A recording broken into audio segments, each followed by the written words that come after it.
Hello प्यारे future doctors, कैसे हैं आप सभी लोग। स्वागत है आपका मिशन जीत के इस बेहतरीन प्लेटफॉर्म पर। और आज हम एक नया चैप्टर शुरू करने जा रहे हैं। तो कैसे हैं आप सब लोग। Hello hello hello, welcome back welcome back welcome back. Hello all India future doctors, how are you all doing. Good evening good evening good evening good evening future doctors, very good evening, very very good evening. Yes, आ जाइए सब लोग आ जाइए। बहुत बहुत बढ़िया, बहुत बढ़िया। Radhe Radhe ji. Hello hello everyone, hello hello जी।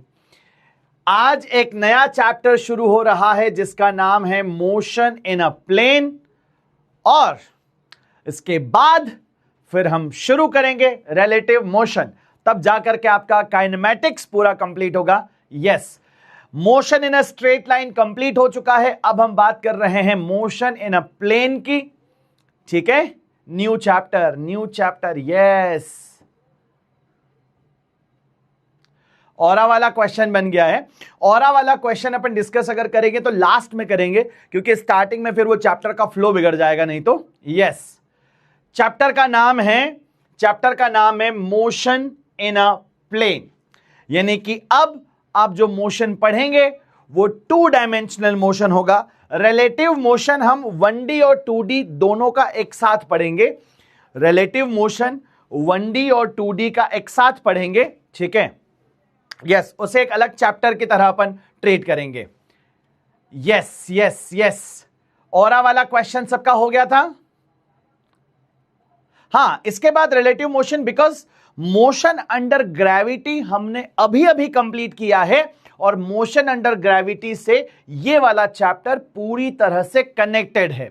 और अभी अभी आप लोगों ने अगर उसे कंप्लीट किया है, बहुत सारी चीजें आपको याद है। गैलीलियो टेक्निक याद है, 1 सेकेंड में 5, फिर अगले 1 सेकेंड में 15, फिर अगले 1 सेकेंड में 25, फिर अगले 1 सेकेंड में 35। वो सारी चीजें यहां पर यूज होती है। दैट इज वाई हम पहले इसको पढ़ेंगे। ठीक है, यस एवरीवन, सारा अलाइनमेंट है बहुत अच्छे से।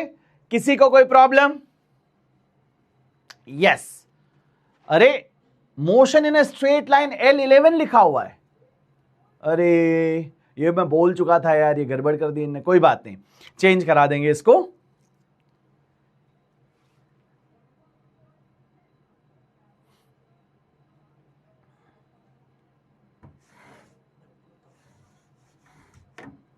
हाँ जी हाँ जी हाँ जी हाँ जी, चलिए बहुत बढ़िया बहुत बढ़िया। करें शुरू करने से पहले बता दो, सभी बुलबुलों का जोश कैसा है। सभी बुलबुलों का जोश कैसा है। यस,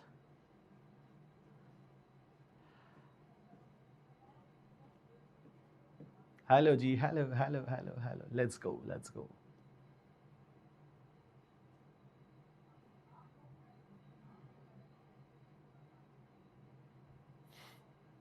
हाय, ठीक है, चलिए बहुत बढ़िया।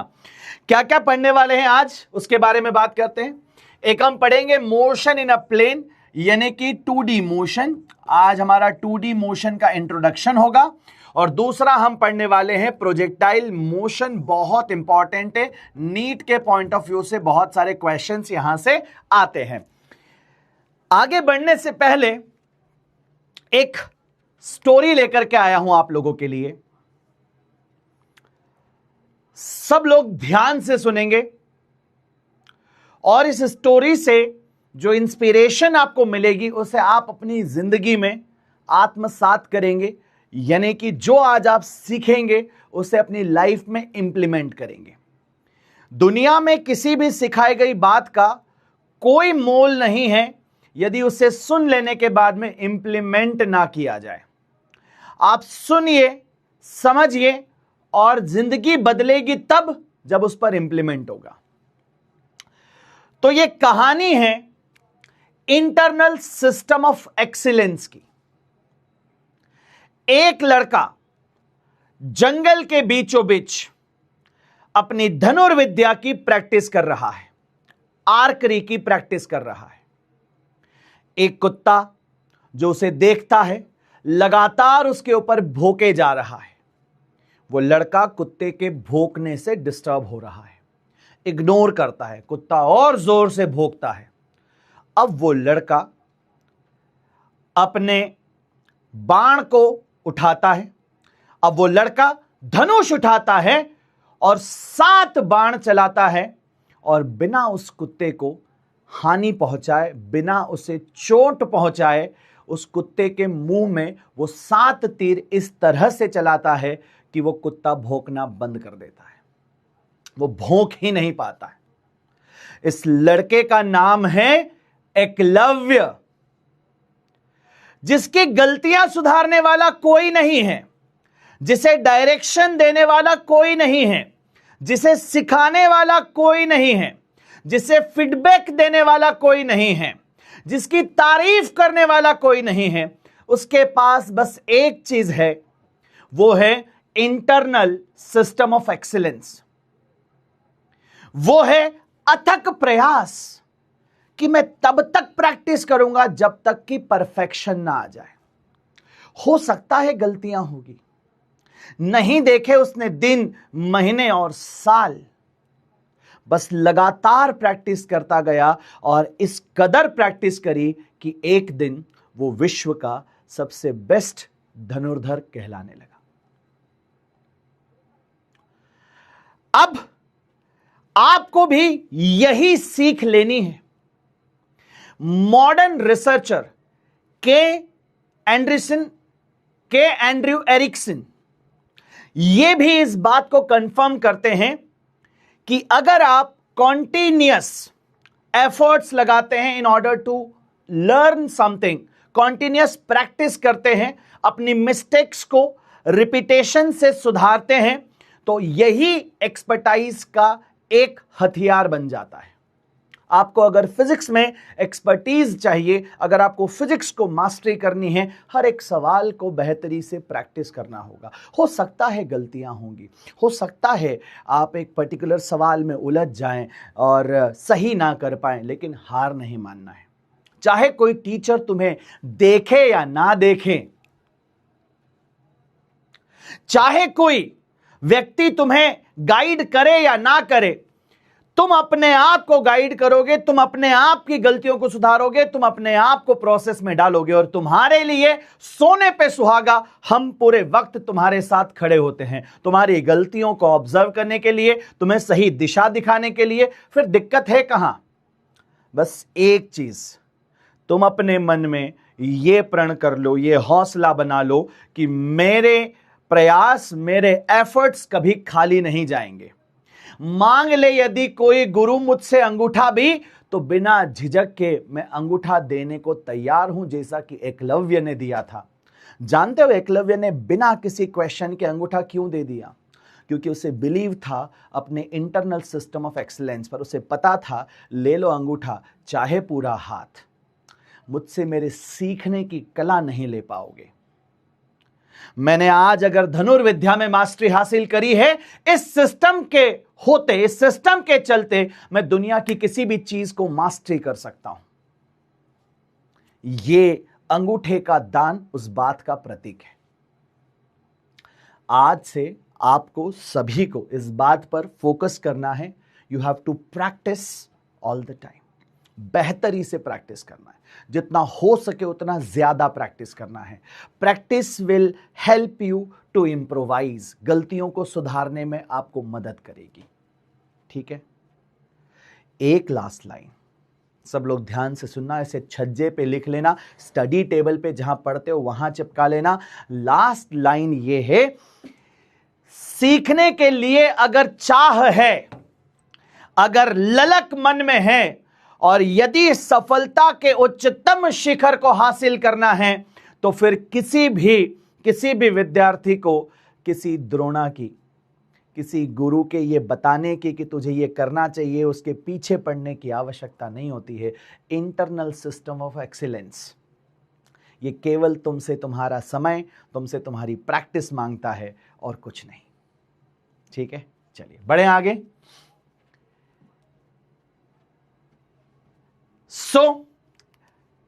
क्वेश्चन से शुरू करेंगे। आज का जो चैप्टर है ये शुरू ही सवालों से होगा। पहला सवाल आपके सामने है, आइए जरा। x and y coordinates of a particle at a time t are given by x coordinate given है, सब लोग देखेंगे।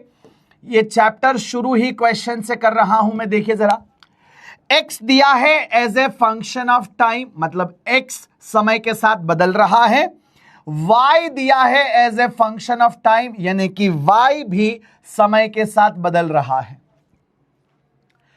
x और y दोनों कोऑर्डिनेट्स अगर टाइम के साथ चेंज हो रहे हैं तो मैं इसे मोशन इन अ प्लेन बोलूंगा। बोलो यस और नो।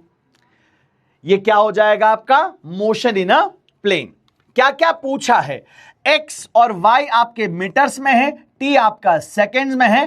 फाइंड, पहला सवाल x component and y component of velocity. एक साथ बहुत सारे क्वेश्चंस हैं। दूसरा सवाल पूछा है velocity of the particle in vector form. तीसरा सवाल इनिशियल वेलोसिटी यानी velocity at t is equal to 0। चौथा सवाल initial direction of motion with horizontal. पांचवा सवाल x component and y component of acceleration. छठा सवाल इनिशियल एक्सलरेशन। सातवां सवाल acceleration of particle at t is equal to 5। और आठवां सवाल velocity of particle at t is equal to 5। करें सॉल्व एक एक करके। सब लोग देखेंगे अगर x as a function of time given है तो यहां पर x जब डिफरेंशिएट होगा तो हमें वेलोसिटी मिलेगी x डायरेक्शन की, यानी कि vx मिलेगी, और वो हो जाएगी dx बटे dt। d बटे dt एज इट इज रहेगा सर। x की जगह मैं क्या लिखूंगा? जो वैल्यू गिवन है दैट इज 3t। यहां से डिफरेंशिएट करके वैल्यू आ जाती है, t का हो जाएगा 13 आएगा बाहर। This is 3 metre per second. अगर आप इसे वेक्टर फॉर्म में लिखना चाहते हो तो आप बोलोगे vx is equal to 3i cap. क्या ये बात सबको चमक रही है? ये आ गया आपके पास vx, ये आ गया वेक्टर फॉर्म में vx। क्लियर है दोस्तों? पहले सवाल का फर्स्ट पोर्शन इज क्लियर। पहले सवाल का फर्स्ट पोर्शन इज क्लियर। सब लोगों को क्लियर हुआ? चलिए आगे आइए। अगर मुझे चाहिए vy यानी कि y कंपोनेंट ऑफ वेलोसिटी, उसके लिए डिफरेंशिएट करना पड़ेगा y कोऑर्डिनेट यानी कि dy डिवाइडेड बाय dt। मेरा d divided by dt as it is रहेगा। y की जगह पर जो दिया गया है फंक्शन उसे रख लेता हूं, वो हो जाएगा सर 4t माइनस क्या हो जाएगा 5t स्क्वायर। जब आप इसे सॉल्व करेंगे तो ये हो जाएगा सर यहां पर t का 1 बचेगा केवल 4 माइनस ये 2 सामने आएगा 5 इंटू 2 10 इंटू में t। यहां पर दिस इज योर vy, या तो इसको ऐसे लिखो ये रहा आपका vy, या फिर आप इसे और करके ऐसे बोल सकते हैं कि sir this vy in vector form, चूंकि ये y डायरेक्शन में है तो लिखा जाएगा 4 माइनस 10t और साथ में यहां पर j कैप आ जाएगा। क्या ये भी सबको क्लियर है? क्या ये भी सबको क्लियर है? सभी चैंपियंस को यहां तक बातें समझ में आ गई? एवरीवन? यस भैया, दो बातें आपने बोर्ड पे करी, दोनों हमें पूरी तरह से क्लियर हैं। This is the x component of velocity, this is the y component of velocity. और अगर वेक्टर फॉर्म में लिखोगे तो ये 3i होगा, अगर वेक्टर फॉर्म में लिखोगे तो 4 माइनस 10t और वो हो जाएगा j कैप में। क्लियर है? क्लियर है सबको? हैशटैग चमका और नॉट जल्दी से बताइए। ठीक बात। यहां तक अगर सबको सारी बातें क्लियर हैं, आइए दूसरे सवाल पर चलते हैं। Velocity of particle in vector form. अब अगर आप यहां पर पहले सवाल का आंसर कर चुके हो, दूसरे सवाल का आंसर, फाइनल वेलोसिटी में दो बातें होंगी, एक x कंपोनेंट और दूसरा होगा y कंपोनेंट। एक होगा x कंपोनेंट, दूसरा होगा y कंपोनेंट। क्लियर है? बहुत बढ़िया। फिर हम यहां पर क्या करेंगे? लिखेंगे sir v bar is equal to vx की जगह आ जाएगा 3i और vy की जगह आ जाएगा 4 माइनस 10t और साथ में आ जाएगा j। क्या ये सबको क्लियर है? This is your velocity in vector form. ये भी क्लियर हो गया बेटा? सेकेंड क्वेश्चन का आंसर, सेकेंड क्वेश्चन का आंसर ये तुम्हारा फाइनल आंसर हो जाएगा। ठीक, थर्ड क्वेश्चन रीड करते हैं। क्या बोल रहा है third question? Initial velocity. Initial velocity का मतलब क्या है? Velocity at t is equal to 0। बच्चों ये तुम्हें हमेशा लिखा जाए ब्रैकेट में ऐसा जरूरी नहीं है, बट इनिशियल वेलोसिटी का मतलब ही होता है velocity at t is equal to zero. Velocity at t is equal to zero. हमारे पास वेलोसिटी है v bar is equal to 3i plus यहां पर 4 माइनस 10t एंड यहां लिखा जाएगा बेटा j कैप। हमें चाहिए थर्ड क्वेश्चन के हिसाब से वेलोसिटी v, वो भी कहां पर at t is equal to zero. अगर जीरो आपने टाइम किया तो इसी वेलोसिटी को आप इनिशियल वेलोसिटी यानी कि u बार कहोगे। इनिशियल वेलोसिटी को u से रिप्रेजेंट किया जाता है, और अगर आपने टाइम को जीरो रखा, यहां तो टाइम है नहीं, यानी कि ये वाला 3i एज इट इज रहेगा, बोलो यस और नो, प्लस यहां पे this 4 remain as it is minus 10 remain as it is. Time की जगह आपने जीरो लिखा, साथ में जे कैप। सर यहां से u बार का वैल्यू इनिशियल वेलोसिटी आ जाएगा 3i प्लस 4j, क्योंकि ये पोर्शन जीरो हो जाएगा। क्या ये भी सबको चमकता है? क्या ये भी सबको चमकता है दोस्तों? जल्दी से बताइए चैट सेक्शन में बताइए, क्या ये आंसर सबका आ रहा है? जल्दी बताइए। क्लियर है? बहुत बढ़िया, पूरा हो गया। चलो आ जाओ, फिर आगे बात करते हैं। नेक्स्ट यहां पर अगला जो सवाल पूछा था, initial direction of motion with horizontal.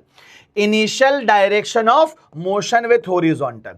देखो, दो तरह के एक्सेस आप लोगों ने पढ़े होते हैं, एक हॉरिजॉन्टल और दूसरा वर्टिकल। इस तरह से इसे हम बोलते हैं हॉरिजॉन्टल मतलब x और वर्टिकल मतलब y। यहां पर I के साथ क्या लिखा है? 3, तो यहां पर बनेगा बेटा 3 मीटर, बोलो यस और नो, 3 मीटर पर सेकेंड यहां दिखेगा आपको। जे के साथ क्या लिखा है बेटा? 4, यानी कि वर्टिकल का 4 आपको इधर दिखाई देगा। क्या ये सबको क्लियर दिख रहा है? This is 3 unit, this is 4 unit. अब इन दोनों वेक्टर के हेड्स से अगर आप इस तरह से लाइंस ड्रॉ करेंगे तो आपका एक पैरेललोग्राम बना, और यहां से ये बनेगा final velocity. This is your u vector. बोलो यस और नो एवरीवन।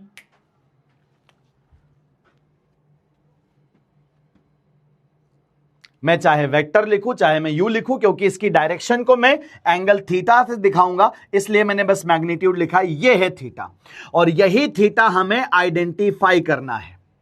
ये थीटा किसके साथ बन रहा है? हॉरिजॉन्टल के साथ। ये रहा बेस 3, ये रहा वर्टिकल 4। आप लिखोगे भैया tan theta is equal to perpendicular upon base. tan theta is 4/3, और tan थीटा 4/3 कब होता है? tan थीटा 4/3 होता है जब थीटा हो जाता है 53 डिग्री। तो यहां से थीटा कितना आ जाएगा? 53 डिग्री। क्या ये सबको समझ में आ रहा है? तो हॉरिजॉन्टल से कितने एंगल पर है ये वेलोसिटी? हॉरिजॉन्टल से 53 डिग्री पर होगा ये वेलोसिटी। ये भी सबको क्लियर हो रहा है? Come on everyone. 4/3 बेटा क्या है ये? 4/3। तो क्या सवाल पूछा था? सवाल पूछा था initial direction of motion with horizontal, यानी कि थीटा हॉरिजॉन्टल के साथ कितना बन रहा है। हॉरिजॉन्टल के साथ थीटा कितना बन रहा है? 53 डिग्री। ये भी क्लियर हुआ सबको? Come on everyone. एक एक चीज अगर आपने ये उतार लेना, ये आत्मसात हो गई, बहुत मजा आएगा आपको। आप बढ़िया बढ़िया चीजें सीख जाएंगे यहां के बाद। नेक्स्ट बात करते हैं सर 5th नंबर पर। क्या पूछा उसने? x component and y component of acceleration. Sir acceleration कैसे निकलता है? जब वेलोसिटी को डिफरेंशिएट करते हैं। जब वेलोसिटी को डिफरेंशिएट करते हैं, in order to get the acceleration, आप बोलोगे ax का मतलब है dvx डिवाइडेड बाय dt, और आप ये जानते हैं सर कि d/dt लिखेंगे, vx का वैल्यू हो जाएगा 3 विच इज ए कांस्टेंट, इसलिए हॉरिजॉन्टल कंपोनेंट ऑफ एक्सलरेशन 0 आ गया। ax की वैल्यू क्या आ गई? 0, क्योंकि Vx क्या थी बेटा, कांस्टेंट थी। फिर अगर आप यहां पर बात करेंगे सर ए वाई का वैल्यू, ए वाई क्या हो जाएगा, d v y divided by d t. आप लिखेंगे d divided by d t as it is, v y की जगह लिखेंगे 4 माइनस 10 टी, और यहां पर जब आप सॉल्व करेंगे 4 का डिफरेंशिएशन 0, माइनस 10 टी का हो जाएगा माइनस 10, टी का हो जाएगा 1। ये वैल्यू आएगी आपकी ए वाई की, बोलो हाँ कि ना।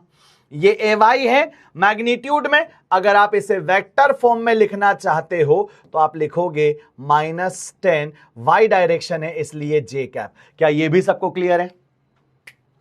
क्या ये भी सबको क्लियर है? बोलो यस और नो। अगर मैं लिखना चाहूं टोटल एक्सलरेशन, अगर मैं लिखना चाहूं दोस्तों टोटल एक्सलरेशन, तो आप लिखोगे A vector is equals to A X vector plus आप क्या लिखेंगे sir, A Y vector. A X vector 0 था, ए वाई वेक्टर की वैल्यू आपको समझ में आ गई सर, माइनस का 10j था। यहां से एक्सलरेशन की वैल्यू आ रही है -10j, और आप सबको पता चल रहा है कि sir this value is constant. ये ना टाइम पे डिपेंड कर रहा है ना स्पेस पे, तो ये वाली वैल्यू हमारी कांस्टेंट आ रही है। बोलो यस और नो। सब क्लियर है? बहुत बहुत आराम से एक एक चीज बता रहा हूं बुलबुलो, लास्ट में कंक्लूजन करूंगा पूरा चैप्टर कराने के बाद, ठीक है। दोनों अलग अलग निकाला क्योंकि दो अलग अलग डायरेक्शन के मोशन को अपन सॉल्व कर रहे हैं अलग अलग तरीकों से। भी बताता हूं ऐसा कर क्यों रहे हैं, ठीक है। क्लियर है? बहुत बढ़िया। अब यहां से आगे बढ़ते हैं अगले सवाल की तरफ। तो अब पूछा है initial acceleration at t is equal to 0, और अगला सवाल है acceleration of particle at t is equal to 5। बच्चे आपको यह समझ आया कि दिस एक्सलरेशन इज कांस्टेंट, तो at t is equal to 0 बोलो, या तुम बोलो t is equal to 5 second, या तुम बोलो t is equal to 500 second, कोई फर्क नहीं पड़ने वाला है।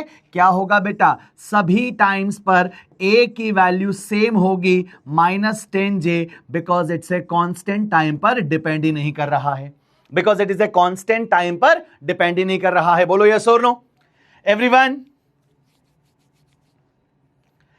t इज इक्वल टू 0 पर 0 नहीं होगा, t इज इक्वल टू 0 पर 0 नहीं होगा, क्योंकि एक्सलरेशन के पास दो कंपोनेंट है, एक ax एक ay। ax की वैल्यू 0, ay की वैल्यू -10, और ये टाइम पे डिपेंड नहीं कर रही है, तो टाइम 0 पर भी यही होगा, 5 सेकेंड पे भी यही होगा, 500 सेकेंड पे भी यही होगा, यानी कि हमेशा वैल्यू सेम रहेगी। क्लियर? बहुत बढ़िया।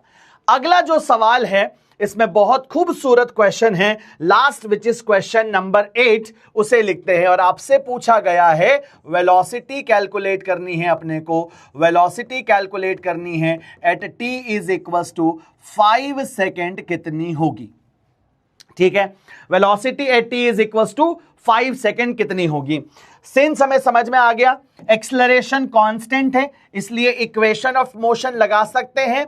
हम बोलेंगे sir v bar is equal to u bar plus लिखेंगे यहां पर a बार इंटू टी। ये बार का मतलब वेक्टर है, ये बार का मतलब क्या है दोस्तों, वेक्टर है। v हमें निकालना है इसलिए कोई चेंजेस नहीं। u की वैल्यू हम जानते हैं, हमने निकाली थी 3i प्लस 4j, क्या ये सबको याद है। और a का वैल्यू हमने यहां पर देखा था -10, साथ में j था, और समय की वैल्यू हमको 5 क्वेश्चन में गिवन है। समय की वैल्यू 5 गिवन है और a की वैल्यू -10j थी। यहां पर देखा sir v bar is equal to this is 3i plus ये हो जाएगा आपका क्या बेटा 4j, और ये सॉल्व होकर हो जाएगा माइनस का 50j। जब हमने इसको सॉल्व किया तो what we are getting is 3i, और ये हो जाएगा माइनस का 46j। क्या ये सबको चमक रहा है? बोलो यस और नो। क्या ये सबको चमक रहा है? क्या ये सबको चमक रहा है? अब आपने एक बात ऑब्जर्व करी, आपके पास इस सवाल में एक्सलरेशन जो ए वेक्टर था उसमें दो चीजें थी, एक ax था और दूसरा ay था, ठीक है। सब लोग ध्यान से सुनना, नोट पॉइंट करके आप इस बात को कंक्लूड करेंगे। टोटल एक्सलरेशन में दो चीजें थी सर, एक ax था, दूसरा एक ay था। ax की वैल्यू क्या थी 0, और ए वाई की वैल्यू क्या थी बेटा -10। तो समझ ये आया कि अगर हॉरिजॉन्टल एक्सेलरेशन 0 था तो देखो तुम ध्यान से, इनिशियल वेलोसिटी एक्स डायरेक्शन में 3 थी, यू मतलब इनिशियल वेलोसिटी, एक्स में इनिशियल वेलोसिटी कितनी 3, वाई में इनिशियल वेलोसिटी +4, लेकिन फाइनल वेलोसिटी एक्स में भी 3 है, फाइनल वेलोसिटी एक्स में भी कितना है बेटा 3, और y में कितना हो गया -46। तो तुम्हें समझ आया जिस डायरेक्शन में एक्सेलरेशन 0 है उस डायरेक्शन की वेलोसिटी क्या हो गई बेटा, vx = ux यानी कि कांस्टेंट हो गई। और यहां पर v भाई तुम्हारा क्या हो रहा है, v भाई तुम्हारा वेरिएबल है, v भाई कैसा है तुम्हारा वेरिएबल है, क्योंकि a भाई तुम्हारा 0 नहीं है। यहां तक अगर सब लोगों को बात समझ में आ गई तो वी कैन गो अहेड, यहां से चीजों को आगे बढ़ाते हैं। इतनी बातें सबको समझ आ गई, जल्दी बताइए, इतनी बातें सबको समझ आ गई? फिर मैं नोट करने का टाइम देता हूं। हाँ लिखना है भैया, मैं बिल्कुल जा रहा हूं आगे, ठीक है।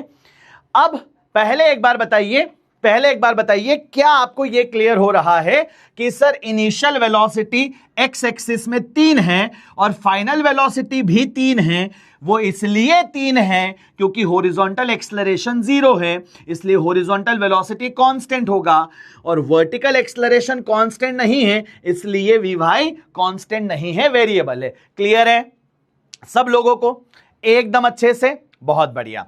तो अब आ जाइए जरा, जितना कुछ बताया है पहले ये सब कुछ नोट करें। ये हो गया था नोट या नहीं? ये नोट करें जल्दी से, ये नोट करें जल्दी से। वर्टिकल में अगर एक्सेलरेशन 0 होता तो वर्टिकल की वेलोसिटी कांस्टेंट हो जाती। वर्टिकल में अगर एक्सेलरेशन क्या होता, वर्टिकल में अगर एक्सेलरेशन 0 होता तो भाई वर्टिकल की वेलोसिटी कांस्टेंट हो जाती। वर्टिकल का एक्सेलरेशन 0 होता तो वर्टिकल की वेलोसिटी कांस्टेंट, हॉरिजॉन्टल का एक्सेलरेशन 0 है तो हॉरिजॉन्टल की वेलोसिटी कांस्टेंट। ओके क्लियर है? चलिए बहुत बढ़िया, बहुत बढ़िया। हां जी चलिए आ जाइए जरा, ये वाला लिखे जल्दी से।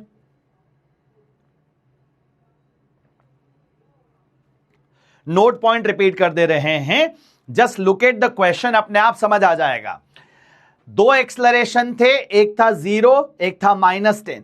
जो 0 है उस डायरेक्शन में, जो 0 है उस डायरेक्शन की वेलोसिटी चेंज नहीं हो रही है, उस डायरेक्शन की वेलोसिटी चेंज नहीं हो रही है, और जो 0 नहीं है एक्सेलरेशन उस डायरेक्शन की वेलोसिटी चेंज होगी। नोट पॉइंट एक बार दोबारा रिपीट कर देंगे, पहले नोट कर लो जल्दी से।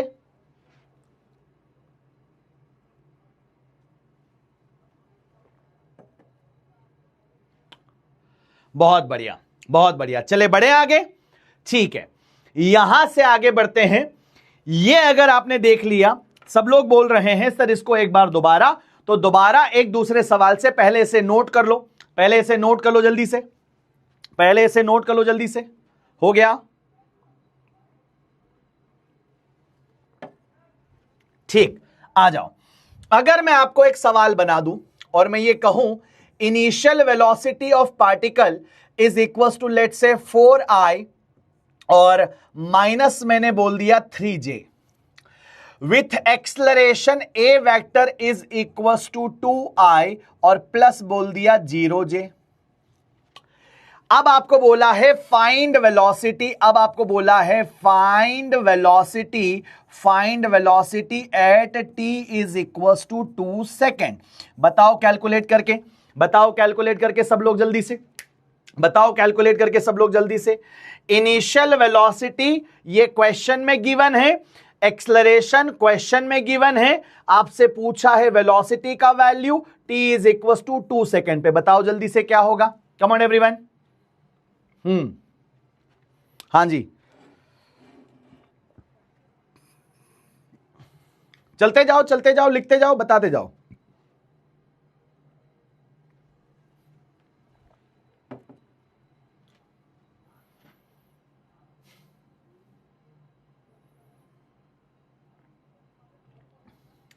वी कैन फाइंड बेटा, we can find value putting t is equal to 0 also, but मुझे एक्सलरेशन के पॉइंट ऑफ व्यू से बताना था, इसलिए मैंने एक्सलरेशन से बताया। ठीक है, एक ही बात है। एक बच्चा बोल रहा है कि जब आपके पास यहां पर डायरेक्ट फॉर्मूला है, you have direct formula of velocity, ये रहा आपके पास डायरेक्ट फॉर्मूला ऑफ वेलोसिटी, इसी में टी की जगह पर अपन 5 रखेंगे तो आंसर आ जाएगा। सेम आंसर आएगा बेटा, सेम आंसर आएगा, बस मुझे यह बताना था कि कौन से एक्सलरेशन से क्या फर्क पड़ रहा है, राइट? अब जैसा कि आप सब लोगों ने आंसर किया, फॉर्मूला यूज किया होगा, v bar is equal to u plus a t. v की वैल्यू हमें निकालनी है, u की जगह आपने वैल्यू रखी sir 4i minus 3j, plus आपने एक्सलरेशन की जगह रखा बेटा 2i, जीरो को लिखने की जरूरत नहीं है, और टाइम हो जाएगा 2। ये रहा आपके पास 4i minus 3j as it is, ये हो जाएगा 2 दूनी 4, तो बन जाएगा 4 का i, 4i मिलके क्या हो गया बेटा 8i हो गया, माइनस 3j। अब तुम सब लोग सुनो ध्यान से, इस सवाल में कौन सा एक्सलरेशन 0 था? इस सवाल में ए वाई 0 था। इस सवाल में क्या 0 था? ए वाई 0 था। ए वाई 0 था तो हम सबको समझ आता है कि वी वाई और यू वाई इक्वल होने चाहिए। सर यहां पे यू वाई कितना है? -3। यहां पे भी देखो वी वाई कितना है? -3। यस भैया, ये तो बेहतरीन चीज आप बता दिए कि जिस डायरेक्शन का एक्सलरेशन 0 होता है उस डायरेक्शन में वेलोसिटी चेंज नहीं होगी। ये वो हिडन इंफॉर्मेशन है प्रोजेक्टाइल मोशन की, जो ना भी गिवन हो तो भी तुम्हें पता होनी चाहिए। ठीक है, बोलो यस और नो, कम ऑन एवरीवन। कौन से डायरेक्शन का वेलोसिटी कांस्टेंट है? जिस डायरेक्शन का एक्सलरेशन 0 है। सर यहां पे ax तो 0 नहीं था। अरे नहीं था, लेकिन ax केवल और केवल x डायरेक्शन की वेलोसिटी में चेंज करेगा, बदलाव करेगा, फेरबदल करेगा। y डायरेक्शन का एक्सलरेशन केवल y में चेंज करेगा, y में फेरबदल करेगा। जानते हो यहां क्या हो रहा है? x एक्सिस का मोशन y के साथ छेड़खानी नहीं करता और y एक्सिस का x के साथ छेड़खानी नहीं करता। क्या इस सवाल से आपको यह बात समझ में आ गई एवरीवन? क्या इस सवाल से आपको यह बात समझ में आ गई? हां जी। Fourth part of the question एक बार दोबारा बता देता हूं बेटा। Fourth part of the question, अगर वेलोसिटी में i के साथ लिखा है 3, मतलब यहां पर ये 3 हो जाएगा। फिर अगर j के साथ लिखा है 4 तो यहां पर वो 4 ऐसे हो जाएगा। हमने यहां पर पैरेललोग्राम कंप्लीट किया। मस्ट भी ये वो बच्चा पूछ रहा होगा जिसका वेक्टर दुनिया से उड़ा हुआ होगा। अब अगर तुम्हारा वेक्टर उड़ा हुआ है तो ये तुम्हें रिवाइज करना है बेटा, ठीक है? ओके, यहां पर ये 3 है, ये 4 है, तो tan थीटा निकालना है perpendicular upon base. Perpendicular upon base 4/3 होता है tan 53 डिग्री पर। कंपेयर करेंगे, थीटा का वैल्यू 53 आएगा। डाउट ये हो सकता है कि 4/3 को tan 53 कैसे लिखा? होता है सर, कब पढ़ाया? पाषाण युग में, जब तुम इतने से थे, है ना? हाँ,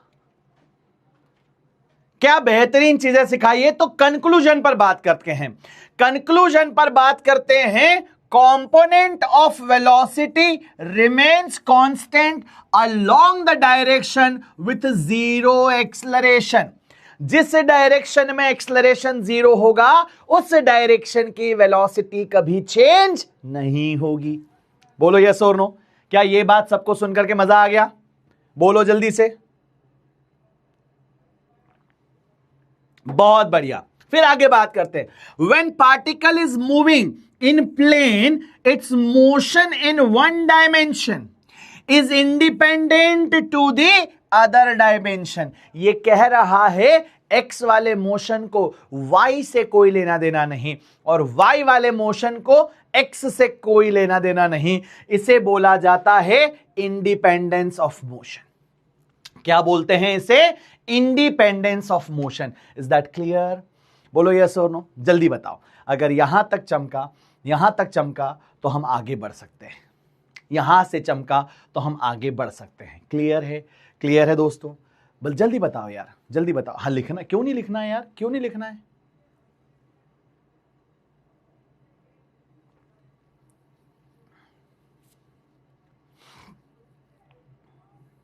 लिख लिया? लिख लिया? जल्दी बताओ, हो गया?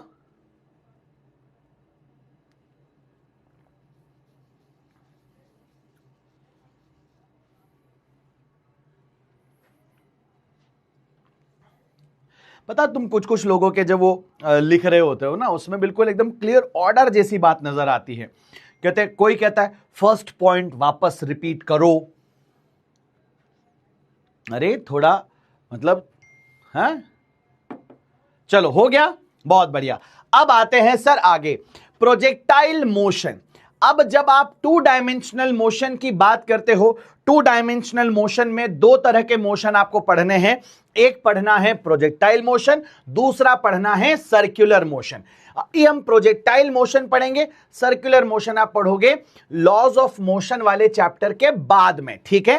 तो यहां पर अजम्पशन पर आते हैं। सबसे पहले देखो, horizontal and vertical is defined with respect to earth surface। जहां पर आप बैठे हो ना, जो जमीन का फ्लोर है वो हॉरिजॉन्टल, और उससे परपेंडिकुलर डायरेक्शन इज वर्टिकल। जैसे जिस फ्लोर पे मैं खड़ा हूं वो हॉरिजॉन्टल, और मेरी हाइट क्या हो जाएगी, वर्टिकल। ये क्लियर हुआ? बहुत बढ़िया, लिखा भी हुआ है। हॉरिजॉन्टल मतलब पैरेलल टू अर्थ सरफेस, और वर्टिकल मतलब परपेंडिकुलर टू अर्थ सरफेस, ठीक है। ये हॉरिजॉन्टल की लाइन भी बनाकर लाया हूं, वर्टिकल की लाइन भी बना करके लाया हूं, ठीक है। बहुत बढ़िया, ये रहा देखो यहां पर अर्थ का सरफेस, हाइलाइटर ले लेते हैं। ये रहा अर्थ का सरफेस हॉरिजॉन्टल, तो ये लाइन आपका हॉरिजॉन्टल, ये अर्थ सरफेस, और यहां पर ये परपेंडिकुलर हो गया, तो ये हो गया वर्टिकल। अब इसी चैप्टर में कभी कभी आप लोगों को इंक्लाइंड के साथ भी डील करना पड़ेगा। तो जैसे एक इंक्लाइंड प्लेन बनाया, तो a line which is parallel to the incline ऐसे दिखेगी बेटा। ये इंक्लाइन है और ये लाइन क्या हो जाएगी, पैरेलल टू द इंक्लाइन। देखो लिखा हुआ है यहां पर, ये रहा इंक्लाइन, और ये वाली लाइन क्या हो जाएगी, इंक्लाइन के ऊपर परपेंडिकुलर। क्या ये क्लियर हो रहा है सबको? बहुत बढ़िया, ठीक है। ये बाद में नोट्स में ऐड कर लेना, अभी अगर तुम लोग ऐड करोगे तो बहुत टाइम लग जाएगा। तो बस आपको समझ में आ गया, ये दो अजम्पशंस यहां पर अभी बताए, फिर आगे बात करते हैं, ठीक है एवरीवन। मजा आ रहा है इस चैप्टर में? इस चैप्टर में मजा आ रहा है कि नहीं, ये बताओ जल्दी से।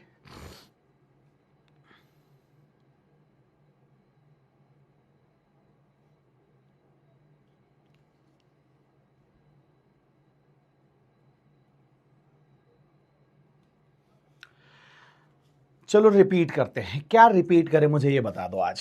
आज रिपीट ही करते हैं। आज तुम है ना, एक काम करते हैं कि 11th की फिजिक्स का एक साल का syllabus, let's finish it into 5 years, ठीक है। आज रिपीट करते, बताओ क्या रिपीट करूं, क्या रिपीट करूं?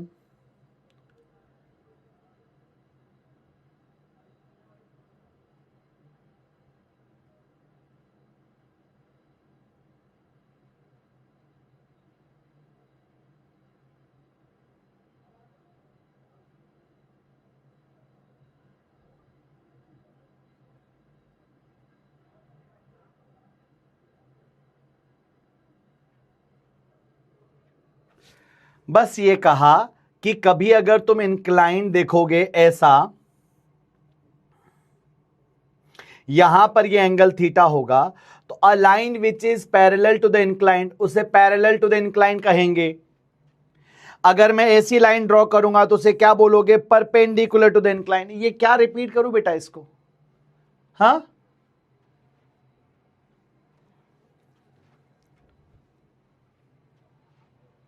क्लियर है?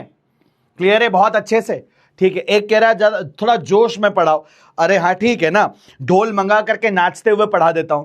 अरे भाई मेरे, तुम्हें चैप्टर शुरू करने से पहले ये दो कंक्लूजन मैंने बाद में बताए, पहले ये कंक्लूजन फील करवाए बाय डूइंग क्वेश्चंस।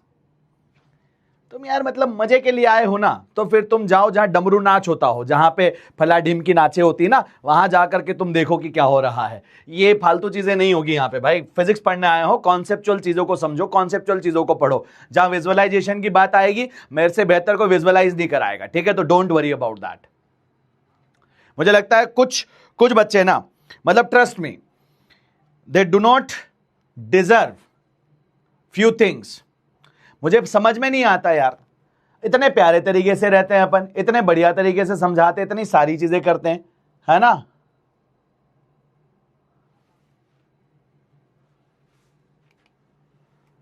आओ जरा अगला assumption, a particle thrown in the space which moves under the effect of gravity only is called projectile। जब किसी भी पार्टिकल को तुम हवा में फेंकोगे और वो मूव करेगा बिकॉज ऑफ ग्रेविटी, ग्रेविटी के इफेक्ट में मूव करेगा। जैसे मैं हवा में क्लिकर को फेंकता हूं, जैसे मैं हवा को क्लिकर में फेंकता हूं, इसे मैं प्रोजेक्टाइल मोशन कहूंगा। लेकिन ये वर्टिकल प्रोजेक्टाइल है, ऊपर फेंका, ऊपर जाकर के वापस नीचे आया, ये क्या हो गया? Vertical projectile motion. लेकिन एक मोशन ऐसा हो सकता है हॉरिजॉन्टल से किसी एंगल पे फेंको, ये ऐसा उड़ के यहां आएगा। ये फार मोमेंट हो गया। क्लिकर के हो गए 3 टुकड़े, क्लिकर के हो गए 3 टुकड़े। कोई पूछे तुमसे क्लिकर कौन खराब किया, नाम नहीं लेना है, ठीक है? हम कोई एक्सपेरिमेंट किए ही नहीं, हम कोई एक्सपेरिमेंट किए ही नहीं, हम ऐसा काम किए ही नहीं। बोलो यस और नो, ठीक है? तो क्या किया जाएगा? हॉरिजॉन्टल से अगर ऐसे फेंका, ये ले लिया, कैच ले लिया, ठीक है? तो इसे क्या बोलोगे आप? This is your projectile motion, right? हाँ, ये क्या हो जाएगा? प्रोजेक्टाइल मोशन हो जाएगा। अगर उसे हॉरिजॉन्टल से फेंका जाए तो दोनों ही मोशन, चाहे आप ऊपर फेंकोगे तो भी केवल ग्रेविटी वाला फोर्स लग रहा है, और आप ऐसे फेंकोगे तो भी केवल ग्रेविटी वाला ही फोर्स लग रहा है। ऐसे फेंकने में भी only one force which is in the downward direction, और वो mg के बराबर है। क्लियर है? वही अगला पॉइंट लिखा हुआ है, any particle under the influence of only force gravity which is mg will have an acceleration equal to g vertically downward near the earth's surface। value of g near the earth's surface is 10 metre per second square या फिर 9.8। हम सवाल करेंगे हमेशा 10 से, actual value 9.8 होती है, ठीक है? बोलो यस और नो। ये एक्सेलरेशन कांस्टेंट है, इसलिए इक्वेशंस ऑफ मोशन से हम क्वेश्चंस को सॉल्व कर सकते हैं। ये एक्सेलरेशन, ये सब लिखना है, जब नोट्स आ जाए तब लिख लेना, ठीक है? बोलो यस और no. Thank you so much बेटे Ira, thank you so much, thank you so much. कोई तो है क्लास में जो वैल्यू करता है यार, जो तारीफ भी करता है, हैं? सैलरी कट होगी अब, अगर कटी तो कुछ बचेगा ही नहीं। हाँ, पहला आदमी देखोगे ऐसा हिस्ट्री में जो क्लिकर का कर्जा चुकाने के लिए बैंक से लोन ले रहा है, जिसमें बैंक कह रही है कि आपको लोन नहीं मिलेगा, आपका सिविल डिफॉल्ट है और आप क्लिकर की वैल्यू के हिसाब से बहुत कम पैसा कमा रहे हैं, ठीक है? तो ये सब मत करो, ये सब मत करो, कम से कम तुम तो थोड़ा साथ दो। हाँ, आओ इधर, मजे की बात है। तो ये सब जो अपन करते हैं ना क्लास में, फेंका फाकी, जिससे थोड़ी चीज़ें टूटा टाटी हो जाती, अपने को किसी को नहीं बताना है। हाँ, अपने तक रखना है, समझ गए? हाँ, पता चला रील काट के पूरी दुनिया को बता रहे हो कि क्लास में क्लिकर टूट गया। आओ जरा इधर आ जाओ, बहुत बढ़िया। अब आगे आते हैं सर प्रोजेक्टाइल मोशन। सुंदर सा डायग्राम बनाएंगे भैया, सुंदर सा डायग्राम बनाएंगे और कुछ कुछ चीजें इसमें सिखाएंगे।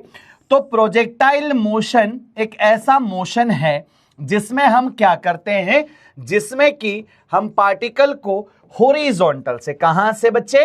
हॉरिजॉन्टल से थीटा एंगल पर फेंकते हैं इनिशियल वेलोसिटी u से। ये रहा एंगल थीटा, इसको फेंका मैंने ऊपर, कितनी वेलोसिटी से? u से। जब ये हवा में जाएगा, जब ये हवा में जाएगा तो यहां पर क्योंकि देखो दो तरह की चीजें हो सकती है, तो यहां पर हॉरिजॉन्टल एक्सेलरेशन होगा 0, काहे कि हम एयर रेजिस्टेंस को नेग्लेक्ट मानते हैं, काहे कि हम एयर रेजिस्टेंस को क्या मान के चल रहे होते हैं? 0। जरूरी नहीं है हमेशा एयर रेजिस्टेंस 0 हो, लेकिन मोस्ट ऑफ द क्वेश्चंस में 99% क्वेश्चंस में एयर रेजिस्टेंस 0 होता है। बोले भैया किसी सवाल में नहीं 0 दिया तो? अरे तेरा भाई पढ़ाएगा ना, फिर क्यों टेंशन लेता है, तब के लिए बात अपन करेंगे अलग से।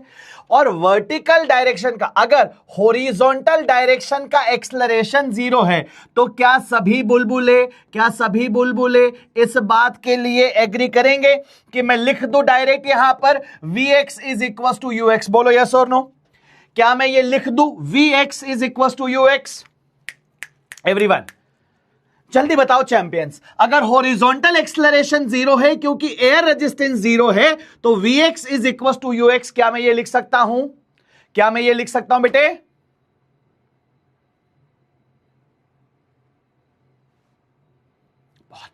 बहुत बढ़िया।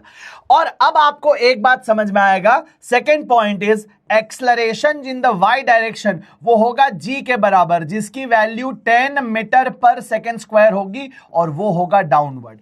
इसलिए तुम्हारा v भाई कैसा होगा? Not constant. इसलिए तुम्हारा v भाई क्या होगा? Not constant.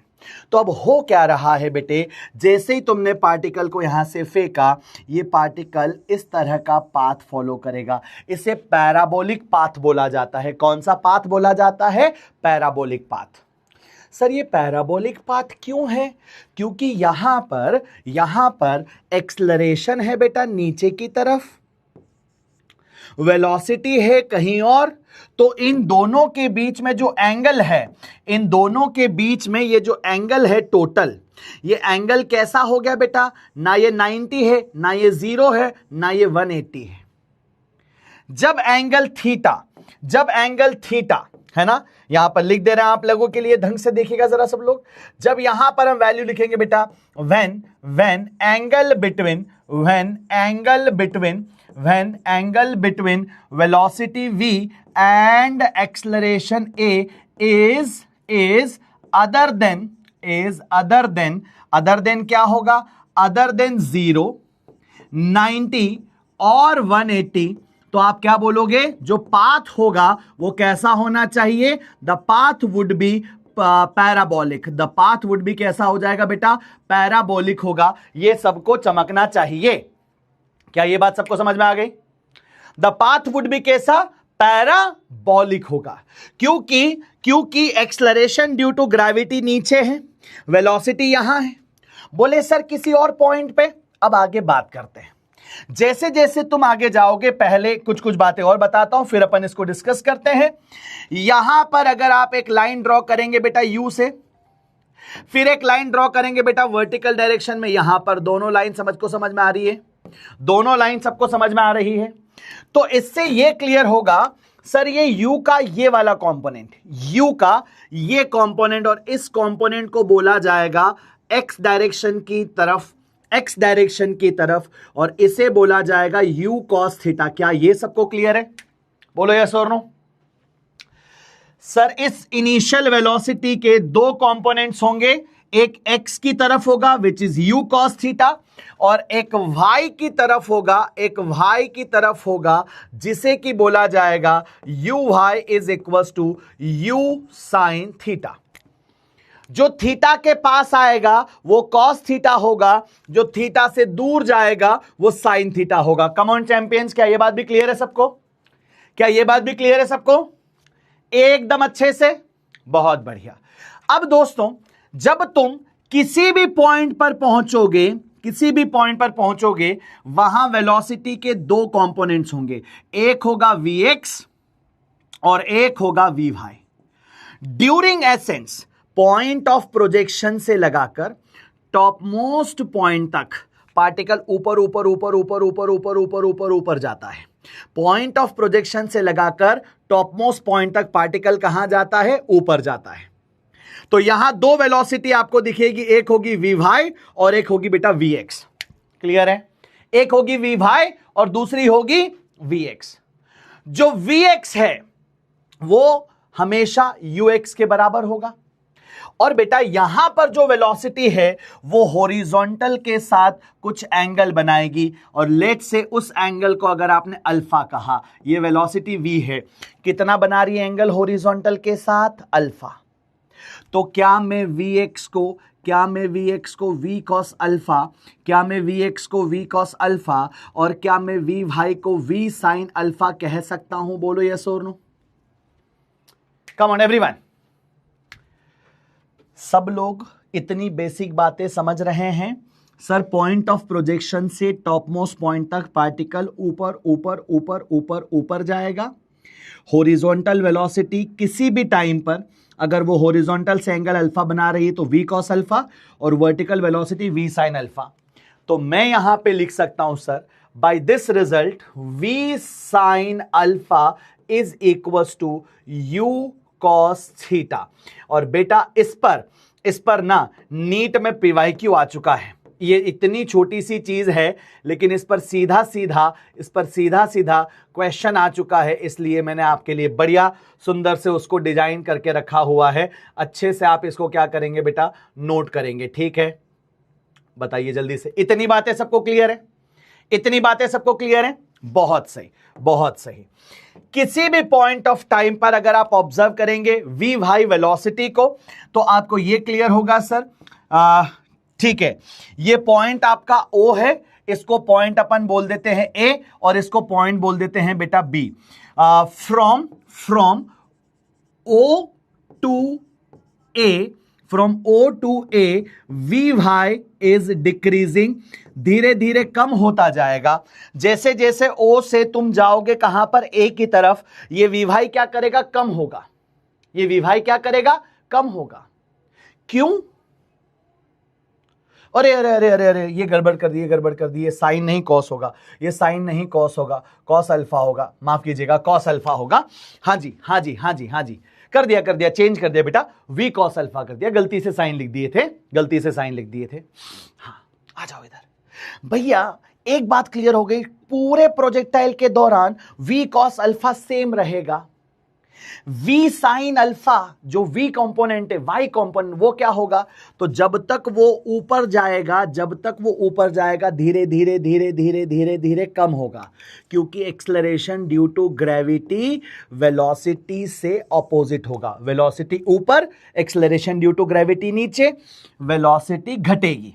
लेकिन अगर आप ए से बी तक ऑब्जर्व करेंगे, फ्रॉम ए टू बी, तो आपको यह समझ आएगा कि जो वी वाई है वो इंक्रीज करेगा।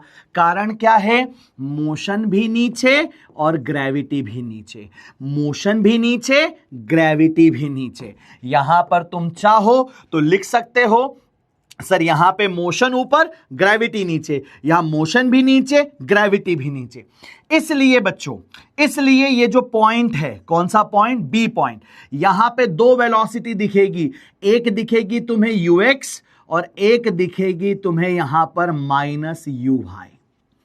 जिस पॉइंट से फेंका वापस उसी पॉइंट पर आ गए, तो जिस वेलोसिटी से ऊपर गए थे उसी से नीचे आ जाओगे। क्लियर है एवरीवन? ये समझ आया? तो जिस एंगल से फेंका था उसी एंगल पर आकर लैंड करोगे और सेम वेलोसिटी से लैंड करो, सेम स्पीड से लैंड करोगे। वेलोसिटी इसलिए नहीं कह सकते क्योंकि डायरेक्शन रिवर्स हो गया। ये बातें अगर सबको समझ में आ गई, कम ऑन, एक बार चैट सेक्शन में लिख दीजिए, ठीक है? हाँ, एक बार चैट सेक्शन में लिख दीजिए बेटा ईरा। यार एक बार ये चैट रिफ्रेश कर दो आदित्य भाई, या तो हो सकता है इस बच्चे का चैट अटक गया हो, है ना? खिचड़ी हो गई सर जी। नहीं, कोई खिचड़ी नहीं हुई है, कोई खिचड़ी नहीं हुई है। अभी और इसको सिंप्लीफाई करेंगे, अभी ये बताइए, क्या ये 3 पॉइंट मैंने लिखे ये सबको क्लियर हुए? पहला पॉइंट तो ये कि Vx और Ux बराबर होंगे, V भाई आपका कांस्टेंट नहीं रहेगा। दूसरा पॉइंट, ये पाथ पैराबोलिक क्यों है, उसका रीजन। तीसरा पॉइंट, वी वाई कैसे बढ़ेगा कैसे घटेगा।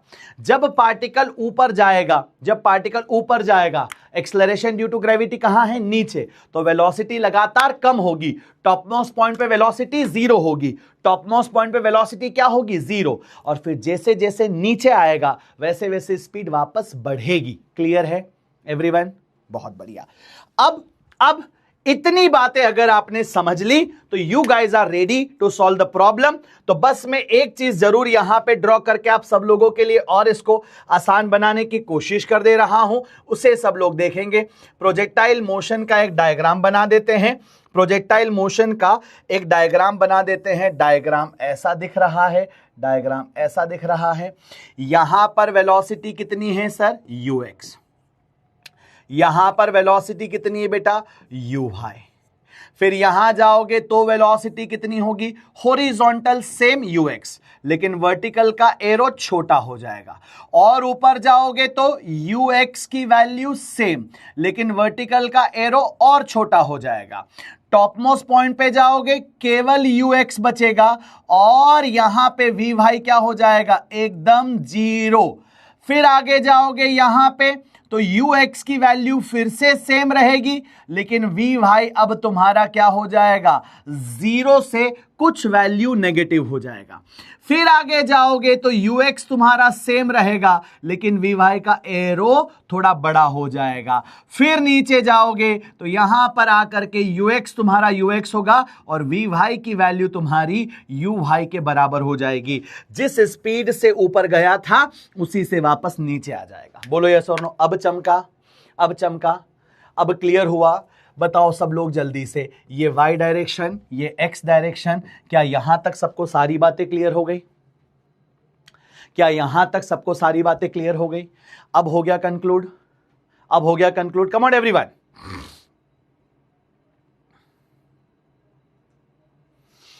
अब हो क्या रहा है जी, किसी को यह अगर समझ नहीं आया कि सर यहां O से लगाकर इस A तक ये v भाई डिक्रीज क्यों हो रहा है, क्योंकि acceleration due to gravity downward है।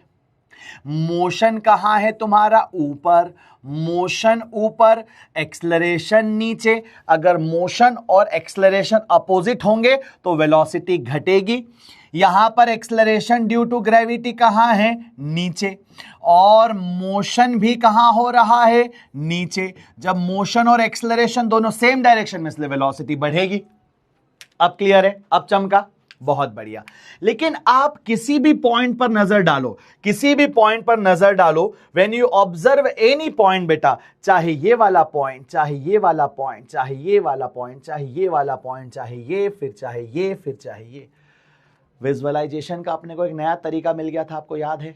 ठीक है, यहां से बॉल को फेंकी, वो यहां आएगी, फिर वो यहां आएगी, फिर वो यहां आएगी, फिर वो यहां आएगी, फिर वो यहां आएगी, वापस जमीन पर। राइट, हर पॉइंट पर हॉरिजॉन्टल वेलोसिटी सेम है, ux ux ux ux। हर पॉइंट पर क्या है, हर पॉइंट पर हॉरिजॉन्टल वेलोसिटी सेम है, which is ux ux ux ux ux ux ux। Clear है? बोलो यस और नो एवरीवन। बहुत बढ़िया। लेकिन अगर आप ऑब्जर्व करोगे वी भाई को, तो यहां से लगाकर यहां तक वी भाई लगातार कम हो रहा है। यहां ज्यादा, फिर कम, और कम, जीरो। यहां से लगाकर यहां तक लगातार बढ़ेगा, यहां जीरो, थोड़ा ज्यादा, और ज्यादा, सबसे ज्यादा। क्लियर है? बहुत बढ़िया। चलिए अब आगे बढ़ते हैं क्वेश्चन की तरफ, अब आगे बढ़ते हैं क्वेश्चन की तरफ। सवाल आपके सामने है, a ball is projected with velocity u at an angle alpha with horizontal plane. Its speed when it makes an angle beta with the horizontal is. Question में डायग्राम हमेशा आपको सोचना पड़ेगा, बनाना पड़ेगा। सवाल यह कह रहा है कि एक प्रोजेक्टाइल को फेंका गया हॉरिजॉन्टल से u वेलोसिटी से अल्फा एंगल बनाते हुए। कितना एंगल बनाते हुए? अल्फा। वो क्या कर रहा है? पैराबोलिक पाथ को फॉलो करते हुए ऐसा वापस आएगा। किसी पॉइंट पर वो हॉरिजॉन्टल के साथ एंगल बना रहा है। वेलोसिटी कितना एंगल बना रहा है? हॉरिजॉन्टल के साथ बीटा एंगल बना रहा है, गिवन है। ओके, बताओ जल्दी से। अगर ऐसा है तो फिर आप क्या करोगे? सर u का हॉरिजॉन्टल कंपोनेंट आपको मालूम है, यहां पर क्या होगा? ux का वैल्यू हो जाएगा u cos अल्फा। और सर ये जो v है इसका हॉरिजॉन्टल कंपोनेंट क्या हो जाएगा? v का हॉरिजॉन्टल कंपोनेंट हो जाएगा, this value is your vx, और इसे हम लिखेंगे cos beta. v cos beta, बोलो यस और नो। क्या लिखेंगे बेटा? v cos beta. By result we know that A X 0 है, इसलिए V X is equal to U X. V X मतलब V cos beta, that must be equal to U cos alpha. तो क्या आपको relation समझ में आ गया? v निकालना है तो v की वैल्यू हो जाएगी u cos alpha divided by cos beta. क्यों चैंपियंस?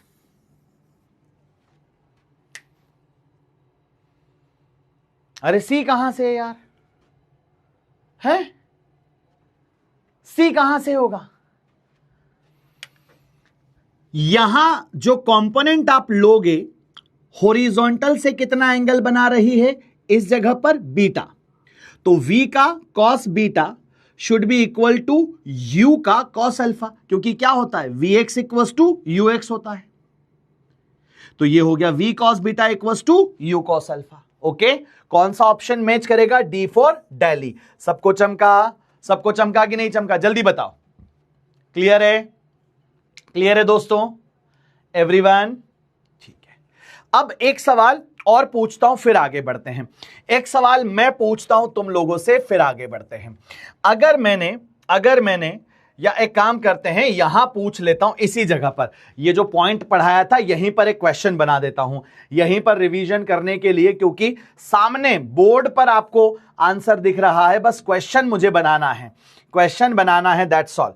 आंसर तो बोर्ड पे दिख रहा है. एक पार्टिकल को ऐसे फेंका, और फेंका है उसकी इनिशियल वेलोसिटी से, जो यहां पर कितनी थी बेटा? इनिशियल वेलोसिटी मेंशन की गई थी, ये थी 3i और ये थी बेटा 4j. ठीक है. जब वो यहां पर लैंड कर रही है तो वेलोसिटी उसका v वेक्टर है और उसका वैल्यू पूछा है क्या होगा. ऑप्शन बना दे रहा हूं. This v vector is equal to 3i plus 4j होगा, या फिर this v vector is equal to 3i minus 4j होगा, या फिर ये v vector is equal to minus का 3i प्लस का 4j होगा, या फिर ये v vector is equal to minus का 3i माइनस का 4j होगा. बताइए चारों ऑप्शन में से कौन सा ऑप्शन करेक्ट होगा? When the projectile lands at this point, velocity is v. इन चारों में से कौन सा ऑप्शन सही होगा? हाँ, क्या ऑप्शन सही आ रहा है? सर बी फॉर बॉम्बे, क्योंकि हॉरिजॉन्टल वेलोसिटी वही रहेगी और वर्टिकल क्या होगी? सर आपने जहां से जिस पॉइंट से शुरू किया था उसी पॉइंट पर हॉरिजॉन्टली सेम लेवल पर आ गए. तो इसका मतलब होगा कि ये प्लस का 4j माइनस का 4j हो जाएगा. तो 3i माइनस 4j. अब चमका. What is the importance of this diagram? What is the importance for this question, right? चलिए आगे बढ़ते हैं सर. यहां तक बातें समझ में आ गई. सर कितने तरह के प्रोजेक्टाइल मोशन हो सकते हैं? अभी जो हमने केस पढ़ा वो है प्रोजेक्टाइल ग्राउंड टू ग्राउंड बेटा, या लेवल टू लेवल प्रोजेक्टाइल. जिस पॉइंट से फेंका जाता है उसे बोला जाता है पॉइंट ऑफ प्रोजेक्शन. जिस जगह से फेंका जाता है उसे क्या बोला जाता है बेटा? Point of projection. जिस एंगल से फेंका जाता है उस एंगल थीटा को बोला जाता है प्रोजेक्शन एंगल, या angle of projection. Projection angle या फिर angle of projection. Angle of projection क्या बोला जाता है उसको? Angle of projection. ठीक है, बहुत बढ़िया. जिस जगह जिस लेवल से तुम फेंकोगे पार्टिकल वापस उसी लेवल पर आएगा. ग्राउंड से फेंका ग्राउंड पर आएगा, जिस लेवल से फेंकोगे उसी लेवल पर वापस आएगा. यह सबसे बेसिक प्रोजेक्टाइल मोशन है. आज हम इसी को कवर करेंगे. एक होता है किसी बिल्डिंग से ग्राउंड पर फेंकना. तो यहां से बॉल को सीधा ऐसे हॉरिजॉन्टल फेंको तो ऐसे सीधी तो जाएगी नहीं, ऐसा पैराबोलिक पाथ में नीचे आती है. एक तरीका होता है किसी बिल्डिंग से किसी हाइट से पार्टिकल को ऊपर फेंक दो, तो फिर वो क्या करेगा? ऐसे ऊपर जाकर के फिर नीचे आएगा. ये भी प्रोजेक्टाइल है. एक तरीका होता है सर किसी हाइट से पार्टिकल को सीधा किसी लाइन के अलोंग नीचे फेंक दो, ऐसे डायरेक्ट एम करते हुए सीधा ऐसे. छत पे ऊपर खड़े और छत पे ऊपर खड़े होली खेल रहे हैं, तो वो गुब्बारे में रंग भरा और गुब्बारा सीधा ऐसे अपने दोस्त को देख के सीधा फेंका ऐसे ऐसे, तो वो गुब्बारा अगर तुम्हारा दोस्त यहां खड़ा है ना, उसको जाके लगेगा ही नहीं, क्योंकि ग्रेविटी की वजह से वो थोड़ा आगे गिर जाएगा। ग्रेविटी इसको क्या करेगी, पुल कर लेगी। ग्रेविटी इसको क्या करेगी, पुल कर लेगी, नीचे की तरफ खींच लेगी। राइट, बहुत बढ़िया सर। और क्या हो सकता है, ग्राउंड टू हाइट, ग्राउंड से फेंका और ऊपर हाइट पर जाकर के प्रोजेक्टाइल पहुंचना चाहिए। कभी कभी नीचे से खत लिख करके, लिखे जो खत तुझे हाँ तेरी याद में, है ना,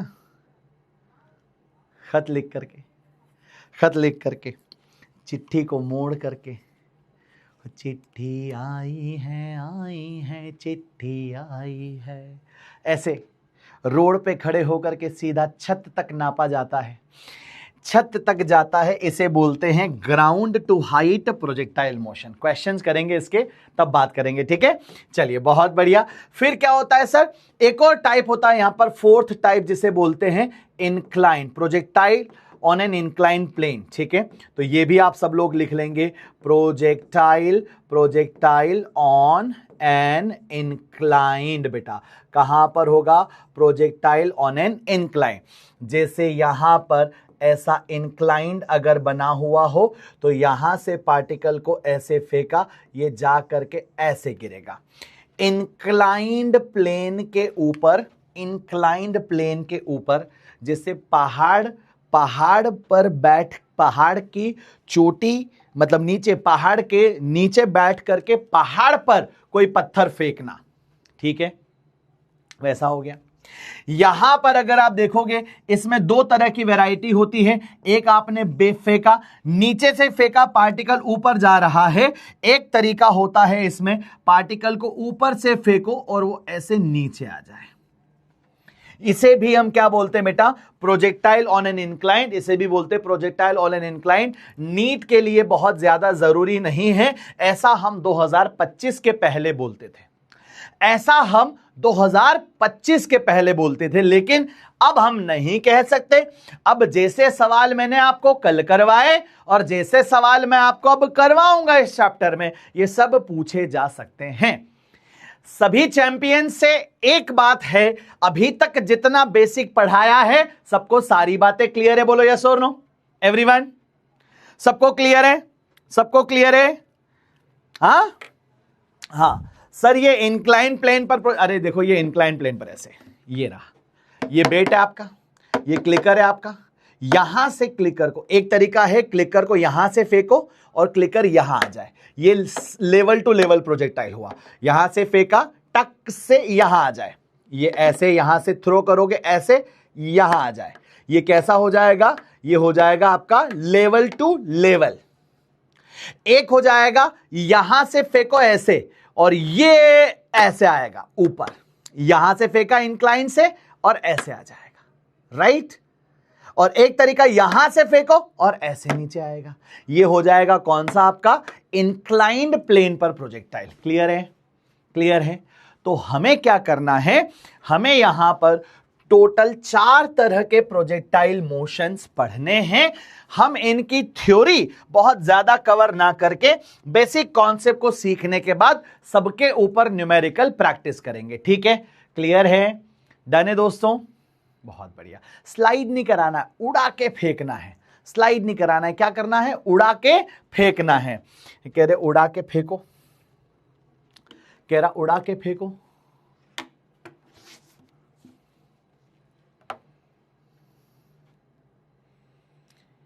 एक दो तीन चार 5 6 7 8 9 10 11 12 13, फेंका क्लिकर। गुरुजी एक बार फेंक कर तो दिखाओ, तो पक्का रील काटेगा ना? नहीं कर रहा मैं। हाँ, तुम रील काट के पूरी दुनिया को दिखा दोगे। हाँ, क्लास में ईसा जो है बेड के ऊपर क्लिकर को फेंका गया, फिर क्लिकर को तोड़ा गया, और पूरी दुनिया में तो हम ढिंडोरा पीट दोगे कि क्लिकर टूट गया, क्लिकर टूट गया, क्लिकर टूट गया है। ओ ये देखो, ये बड़ा वाला बुलबुला आया, कह रहा है आईफोन वा के साथ कर दीजिए गुरुजी। हाँ, आईफोन वा के साथ कर दीजिए गुरुजी। ऐसा करते हैं ना, एक काम करते, तुम्हारा टिकट कटवा देते हैं और तुम्हारा टिकट कटवा के तुम्हें यहां बुलाते हैं। हम जो है मस्त बढ़िया तुम्हें ही फेंकेंगे किसी एंगल से। मस्त बुलबुला is flying, look at the बुलबुला, एंड व्हेन बुलबुला इज फ्लाइंग, अगर बुलबुले को फेंका गया तो बुलबुले का मोशन, अभी देखो फेंकता हूं बुलबुले को, ठीक है, प्रॉमिस 1 मिनट में वापस आ रहा हूं, फेंक रहा हूं बुलबुले को, ठीक है, 1 मिनट में आया। अंधेरा कायम रहे, अंधेरा कायम रहे, और यहां पर क्लिकर को फेंकने की बात कर रहे थे ना तुम लोग। अभी रुको, अभी रुको, बुलबुला ही फेंक दूंगा मैं। हाँ, इकड़म तिकड़म लगी तिकड़म, मंत्र बोला, सारे बुलबुले हो गए वश में।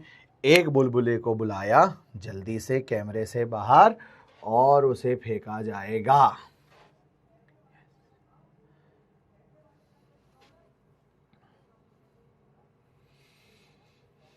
मंत्र काम नहीं किया, दोबारा मंत्र कर लेते हैं, इकड़म तिकड़म। मंत्र दोबारा बोल रहा हूं, रुको, मैं फेल हो रहा है, अरे रुको, फेल हो रहा है, थोड़ी भभूत मंगवानी पड़ेगी, भभूत फूकेंगे तब जाकर के काम चलेगा। रुको, आ जाएगा, अभी बुलबुला आएगा, आ रहा है, बस बुलबुला आ रहा है, आ गया है बुलबुला।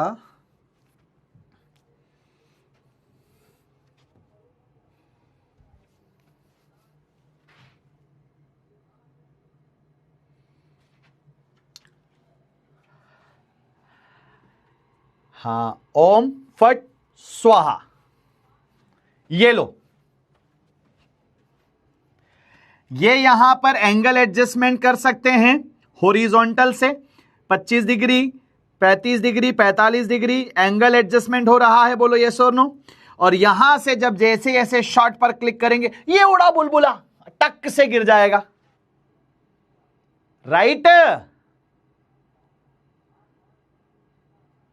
ये लो, ये जादू हो गया।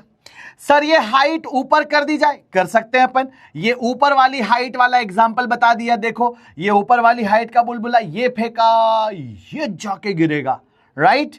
यहां इंक्लाइन प्लेन वाला एडजस्टमेंट है नहीं इनके पास, यहां इंक्लाइन प्लेन वाला एडजस्टमेंट है नहीं इनके पास, तो नहीं है, लेकिन हॉरिजॉन्टल वाला जरूर हो सकता है। एंगल 0 कर दो, ये हॉरिजॉन्टल वाला हो गया, ये सीधा सीधा फेंक दिया। ये नीचे एंगल, और नीचे एंगल भी जा सकता है, ये ऐसे फेंक दो, ये भी जा सकता है, ठीक है। तो these are the different possible angles, इस तरह से अपन ने यहां पर ऑब्जर्व कर लिए, ठीक है। सब लोगों को समझ में आ गया, दिख गए, बहुत बढ़िया से बोलो यस और नो। तो पूरा प्रोजेक्टाइल विजुअलाइज हो गया, बहुत सही, ठीक है। तो प्रोजेक्टाइल के अलग अलग तरीके हो सकते हैं, ये हमने स्लाइड से समझा। अब हम आगे चल के क्वेश्चंस करते हैं। मजा आया, मजा आया, बहुत बढ़िया, बहुत बढ़िया, ठीक है। हाँ जी, आ जाओ जरा, अब आगे बढ़ते हैं सर। प्रोजेक्टाइल मोशन, इन जो जितने टाइप्स ऑफ प्रोजेक्टाइल मोशन आपने पढ़े, उसमें से सबसे पहला अपन ground to ground, level to level projectile को पहले पढ़ना शुरू करते हैं। तो हेडिंग हमारी डलेगी प्रोजेक्टाइल मोशन, ठीक है। जो भी प्रोजेक्टाइल मोशन है, उस प्रोजेक्टाइल मोशन को हम 2 टुकड़ों में तोड़ सकते हैं। सुनना सब लोग ध्यान से, प्रोजेक्टाइल मोशन में एक वेलोसिटी है हॉरिजॉन्टल डायरेक्शन में, जिसको कि हम यूएक्स बोलेंगे, और जो कि होगी कांस्टेंट, क्योंकि हॉरिजॉन्टल एक्सेलरेशन 0 है। अगर हॉरिजॉन्टल एक्सेलरेशन 0 है और वेलोसिटी कांस्टेंट है, तो ऐसे मोशन को बोला जाता है यूनिफॉर्म मोशन। हॉरिजॉन्टल मोशन जो कि कैसा होगा, यूनिफॉर्म होगा, बोलो यस और नो। कोई भी, सुनना ध्यान से, कोई भी मोशन ऐसा जिसका एक्सेलरेशन 0 हो, उसे यूनिफॉर्म बोला जाता है। तो हॉरिजॉन्टल डायरेक्शन का क्या हो जाएगा, यूनिफॉर्म मोशन। बहुत बढ़िया सर। वर्टिकल डायरेक्शन में क्या होगा, तो वर्टिकल डायरेक्शन की जो वेलोसिटी है वो होती है uy is equal to u sin theta, और एक तरह से ये तुम्हारा मोशन अंडर ग्रेविटी जैसा दिखेगा। ये कैसा दिखेगा, मोशन अंडर ग्रेविटी जैसा, बोलो यस और नो। अगर मैं कहूं कि पार्टिकल को मैं यू से फेंकूंगा, अगर मैं पार्टिकल को ऊपर यू से फेंकूंगा तो तुम क्या बोलोगे सर? ये मोशन अंडर ग्रेविटी 1D वाला मोशन होगा। अब मैं बोल रहा हूं मैं u से फेंकने की बजाय u साइन थीटा से फेंक रहा हूं। किससे फेंक रहा हूं? u साइन थीटा से। बोल यस और नो। तो तू क्या बोलेगा? तू बोलेगा एक बात कि सर यहां से यहां तक जाके वापस आने का जो टोटल टाइम होता है उसे बोलना चाहिए 2u डिवाइडेड बाय g, और यहां पे u का मतलब हो जाएगा u sine theta divided by g। बोलो यस और नो। सर ये तो कमाल कर दिया आपने, डायरेक्ट ही आंसर बता दिया। अरे चैंपियंस, बोलो यस और नो। ये तुमने पढ़ा हुआ था, बस एक फर्क है, वहां u की वैल्यू क्या थी? u, और यहां पे u की वैल्यू क्या हो जाएगी? u sine theta. वहां पे तुमने h पढ़ा था क्या?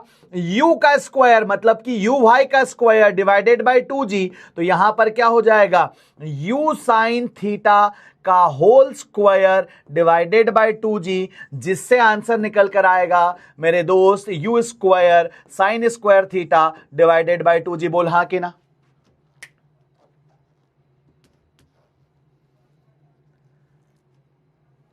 ये तो कमाल हो गया।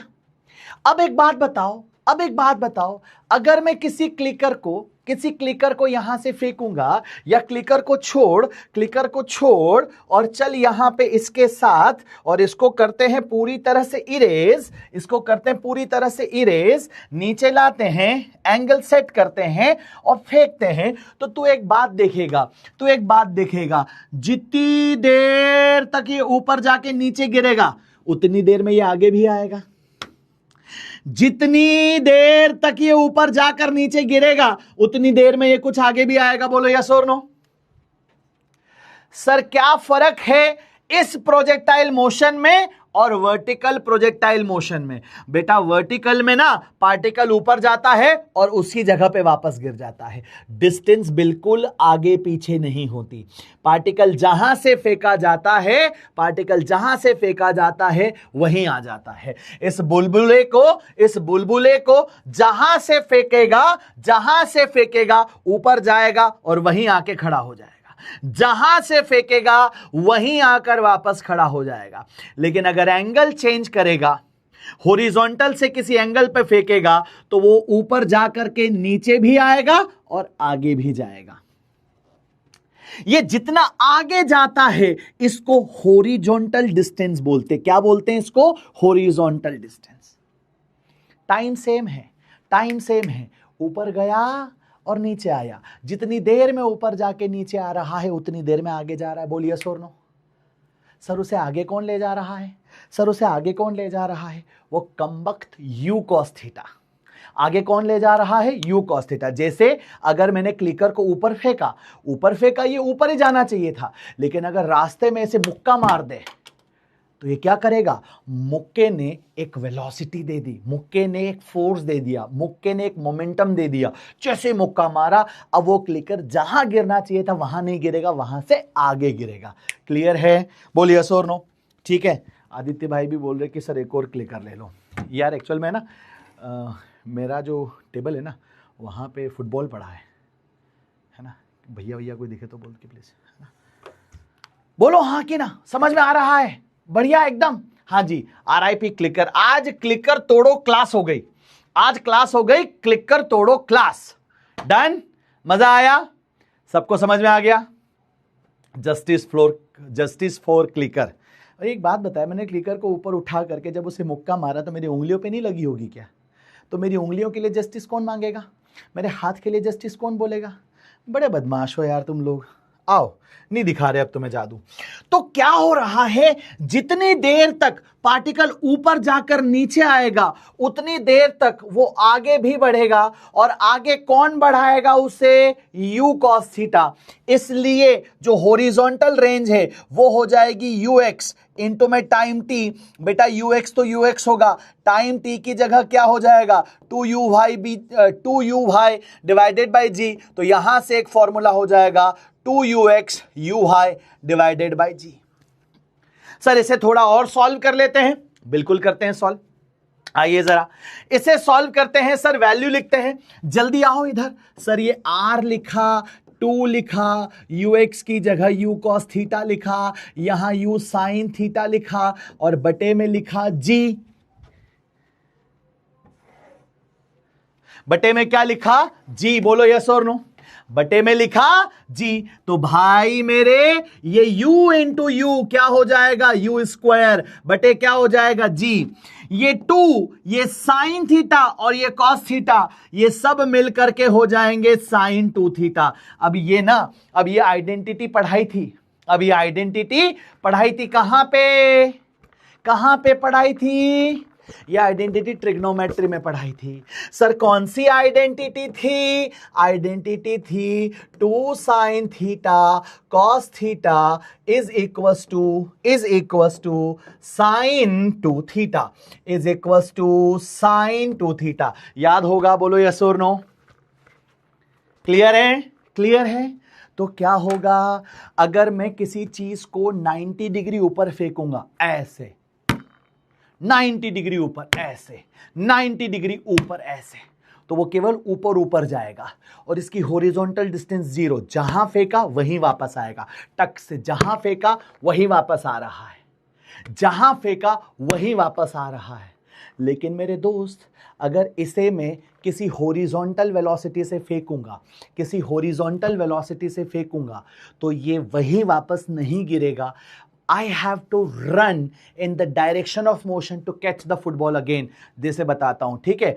1 2 3 towards the camera, 1 2 3 towards the camera, throw। ये वहां फेंका था, यहां आके कैच हो रहा है। तो जितनी देर तक ये ऊपर जाएगा, जितनी देर तक ये ऊपर जाएगा उतनी देर में आगे भी आएगा, तो यहां आके कैच करना पड़ेगा। इसका मतलब यह है कि यहां से जब मैंने फुटबॉल को फेंका तो फुटबॉल की हॉरिजॉन्टल वेलोसिटी और माही भैया की हॉरिजॉन्टल वेलोसिटी सेम थी, तभी दोनों सेम टाइम पर आकर के कैच कर लिए। बोलो यस और नो एवरीवन। मजा आया? अरे मजा आया कि नहीं?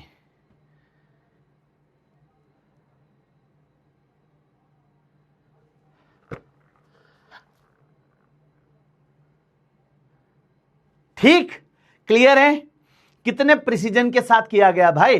टुवर्ड्स द कैमरा फेंका, कैमरा ही तोड़ देते आज क्लास में, पक्का जो है पूरा। हाँ वैसा वाला काम हो जाता। फिर हर महीना काम करने के बाद में बैंक अकाउंट चेक करते, पता चलता अकाउंट से पैसा कट गया। काहे कट गया? कहते कि तुम 2 क्लिकर तोड़े थे, उसका पैसा कटा है, एक कैमरा तोड़ दिए थे, उसका पैसा कटा है। ठीक है? मजा आया? समझ गए सब लोग? बहुत बढ़िया। तो 3 चीजें आप लोगों ने समझी। T is total time of flight बेटा, 2u साइन थीटा बाई जी होता है। h को हम बोलते हैं maximum height of the projectile, जो यहां पर आपको दिख रहा है ग्राउंड से कितना मैक्सिमम हाइट तक जाएगा, उसे बोलते हैं u square sine square theta by 2g। और r को बोला जाता है रेंज ऑफ प्रोजेक्टाइल, जो कि होता है u square divided by g into sine 2 theta. There are total 3 formulas that you have to by heart। ठीक है? ये आपको क्या करना है बेटा? याद करना है। तो वही सवाल मैंने यहां पर आप लोगों के लिए लिखा था कि किसी भी पार्टिकल को जब तुम क्या करते हो, फेंकते हो हॉरिजॉन्टल से u वेलोसिटी पर, थीटा एंगल पर, ये ऊपर जाकर वापस नीचे आता है। यहां time t is equal to 0 है, यहां पर टाइम कितना है बेटा? Capital T। ये हाइट कितनी अचीव करी? कैपिटल H के बराबर। और यहां से लगाकर यहां तक का ये जो डिस्टेंस है इसे क्या बोला जाएगा? रेंज। क्या होंगे इन तीनों के फॉर्मूले? तो t इज इक्वल टू क्या होगा दोस्त? 2u डिवाइडेड बाई जी, जिसको मेरा बुलबुला लिखेगा 2u sine theta divided by G. बोलिए यस और नो। क्या होगी maximum height? h is equal to ये हो जाएगा h is equal to U Y का whole square divided by 2g, मने कि ये हो जाएगा u square sine square theta divided by 2g। क्या होगा range, range is equal to ये हो जाएगा 2 times of U X U Y divided by G, या फिर उसे बोला जाएगा u square divided by g into में क्या होगा साइन 2 थीटा। क्लियर है, क्लियर है कि नहीं, बताओ जल्दी से। तो होता क्या है जी, होता ये है, ये एंगल थीटा है क्या, ये एंगल थीटा है एंगल मेजर्ड फ्रॉम हॉरिजॉन्टल। ये एंगल थीटा है क्या, angle measured from horizontal. Sir u क्या है, initial velocity, throw velocity, velocity of projection. Theta क्या है, एंगल ऑफ प्रोजेक्शन। कैलकुलेशन हो जाएगी। बोलो यस ले आओ, बताओ जल्दी से, बात समझ आ रही है। यस भैया। सब लोगों को एक सिंपल होमवर्क है, बहुत सिंपल होमवर्क है, बहुत सिंपल। अगर इनिशियल थ्रो वेलोसिटी मैंने बोल दी यहां पर कितनी है दोस्तों, 50√2 metre per second with angle of projection 45 degree. मैं चाहता हूं पहला सवाल टी निकालो, मैं चाहता हूं दूसरा सवाल एच निकालो, और मैं चाहता हूं तीसरा सवाल आर निकालो। निकाल लोगे? बहुत बढ़िया, ये होमवर्क है, बहुत simple. Put the value, get the result, बल्ले बल्ले सावा शावा। क्या हो रहा, बोले मजा आवा आवा। ठीक है, अब आगे बढ़ते हैं। ठीक है, कंडीशन है ना, सब लोग लिखेंगे बेटा। Condition four for maximum range, condition for maximum range. अगर मुझे रेंज को मैक्सिमम करना है तो क्या कंडीशन होनी चाहिए, मने कि मैं ऐसा फुटबॉल को हाथ में लूं और ऐसा फेंकू जोर से तो ये फुटबॉल मैक्सिमम दूर जाकर गिरना चाहिए। आई फुटबॉल को उठा करके जब हम फेंकेंगे ना तो ऐसा फेंकना है कि ये मैक्सिमम दूर जाकर के गिरे। तो ये मैक्सिमम दूर जाकर के कैसे गिर सकता है, तो हम लिखेंगे condition wise. R is equal to U square divided by G है, और साथ में कौन है बेटा, साइन 2 थीटा। मेरी ताकत फेंकने की फिक्स है, मेरी ताकत तो फेंकने की फिक्स है कि मेरा u फिक्स है। मेरी ताकत के हिसाब से मैं u को नहीं चेंज कर सकता। गिवन u पर मैं क्या चेंज कर सकता हूं, मैं ऐसे फेंक सकता हूं, मैं ऐसे फेंक सकता हूं, मैं ऐसे फेंक सकता हूं। I can change different angles, right बच्चों। डिफरेंट एंगल पर डिफरेंट साइन 2 थीटा होगा। अगर मैं चाहता हूं कि आर मेरा आर मैक्सिमम हो जाए तो तुम्हें कहना पड़ेगा कि सर ये साइन 2 थीटा को मैक्सिमम करो। और आप जानते हो कि साइन थीटा मैक्सिमम कब होता है, साइन थीटा मैक्सिमम होता है इक्वल टू 1। और सर ये 1 कब होगा, जब एंगल हो जाएगा कितना, 90। यहां का साइन कंपेयर होगा तो यहां एंगल है 2 थीटा, यहां एंगल है 90। मैंने कंपेयर होके समझ में आ गया theta is equal to 45 degree पर। किसी भी पार्टिकल को जब कहां फेंकोगे, 45 डिग्री पर फेंकोगे तो वो क्या करेगा, मैक्सिमम दूर जाकर गिरेगा। कितने पर फेंकोगे, 45 डिग्री पर फेंकोगे तो कहां जाकर गिरेगा, मैक्सिमम दूर जाकर के गिरेगा। क्लियर है? नाउ इसी को विजुअलाइज करा देते हैं।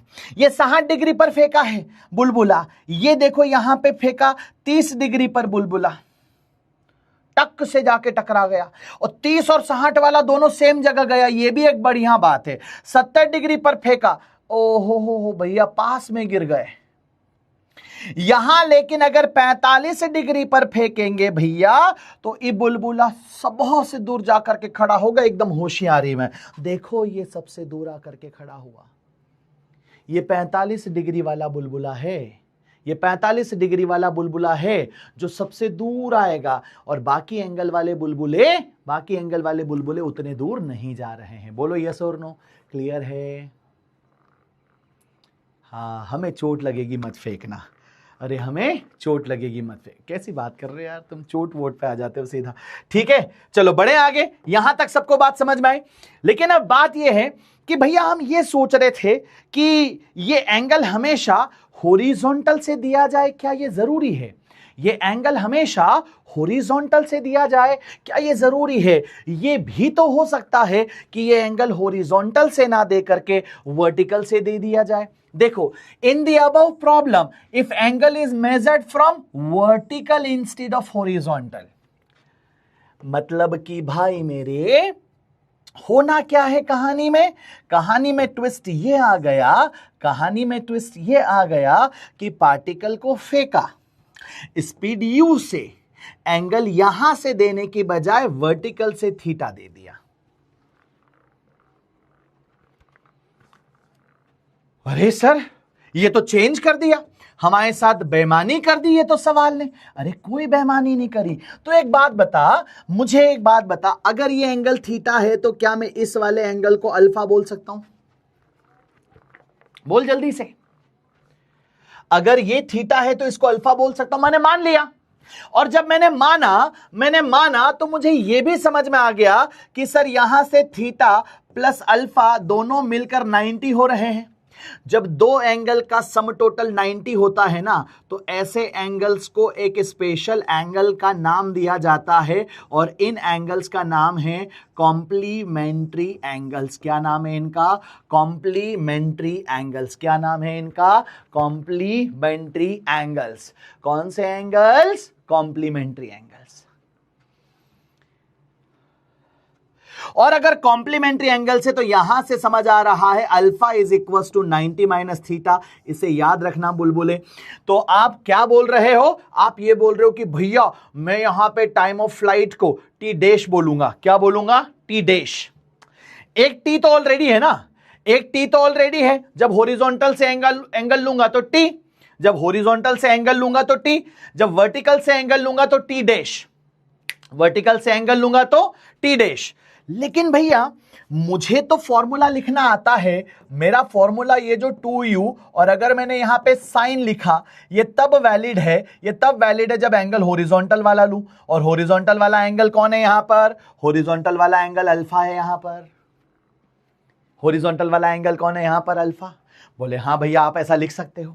अगर ऐसा लिख सकते हो तो फिर क्या लिखोगे? ये तुम्हारा 2u divided by g as it is चलेगा, ये साइन एज इट इज चलेगा। अल्फा की जगह क्या लिखेंगे? 90 माइनस थीटा। ओए होए होए होए होए, sine 90 minus theta. Come to the basic trigonometry. Come on champion, sine 90 minus theta. What I can write? Sine 90 minus theta. क्या लिखूंगा? क्या लिखूंगा? तो लिखूंगा 2u साइन 90 माइनस थीटा हो जाएगा कॉस थीटा, बटे में हो जाएगा जी। तो एंगल अगर वर्टिकल से लिया गया ना, तो ये u कॉस थीटा आ जाएगा। साइन की जगह कॉस थीटा आ गया। साइन की जगह क्या आ गया? Cos theta. इसीलिए अगर कोई तुमसे पूछे कि बताओ t बटे t डैश का रेशियो क्या होगा, t बटे t डैश का रेशियो क्या होगा, तो भाई t में ऊपर कौन आता है? Sine theta. अरे तो t में क्या आ जाएगा? 2u साइन थीटा बटे क्या होगा? जी। और t डैश में क्या आएगा? 2u कॉस थीटा बटे में जी। भाई जी से जी कटा, 2u से 2u कटा, तो उत्तर क्या आ जाएगा? tan थीटा आ जाएगा। सर एक बक्सा आ गया, सर एक बक्सा आ गया। t बटे t dash is equal to क्या हो जाएगा? tan theta. t बटे t dash is equal to क्या आ जाएगा? एक बक्सा आ जाएगा। बोलो यस और नो एवरीवन। बहुत बढ़िया, बहुत बढ़िया। सर अब मैक्सिमम हाइट की बात कर लेते हैं। सर मैक्सिमम हाइट अगर कैलकुलेट करोगे, फॉर्मूला होता है यू स्क्वायर।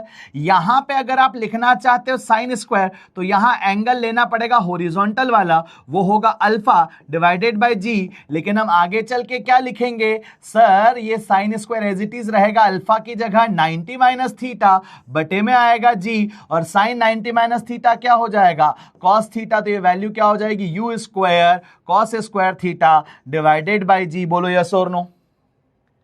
तो टी डैश में कॉस हो गया, एच डैश में कॉस स्क्वायर थीटा हो गया। तो अगर यहां निकालोगे एच बटे एच डैश, तो वो आंसर आ जाएगा tan स्क्वायर थीटा। मैंने थोड़ा डायरेक्ट लिख दिया है, प्लीज इस पर थोड़ा सा गौर फरमाएंगे। ये वाला बॉक्स आप सबके काम का है। बोलो यस और नो। ये वाला बॉक्स आप सबके काम का है। स्टार्टिंग के 4 पेज छोड़ने वाली बात आज मैं कहना भूल गया था, उम्मीद करता हूं तुमने छोड़े होंगे, उम्मीद करता हूं तुमने तो छोड़े होंगे, राइट। स्टार्टिंग के 4 पेज तुमने तो छोड़े होंगे ना, to write down all the formula at one place.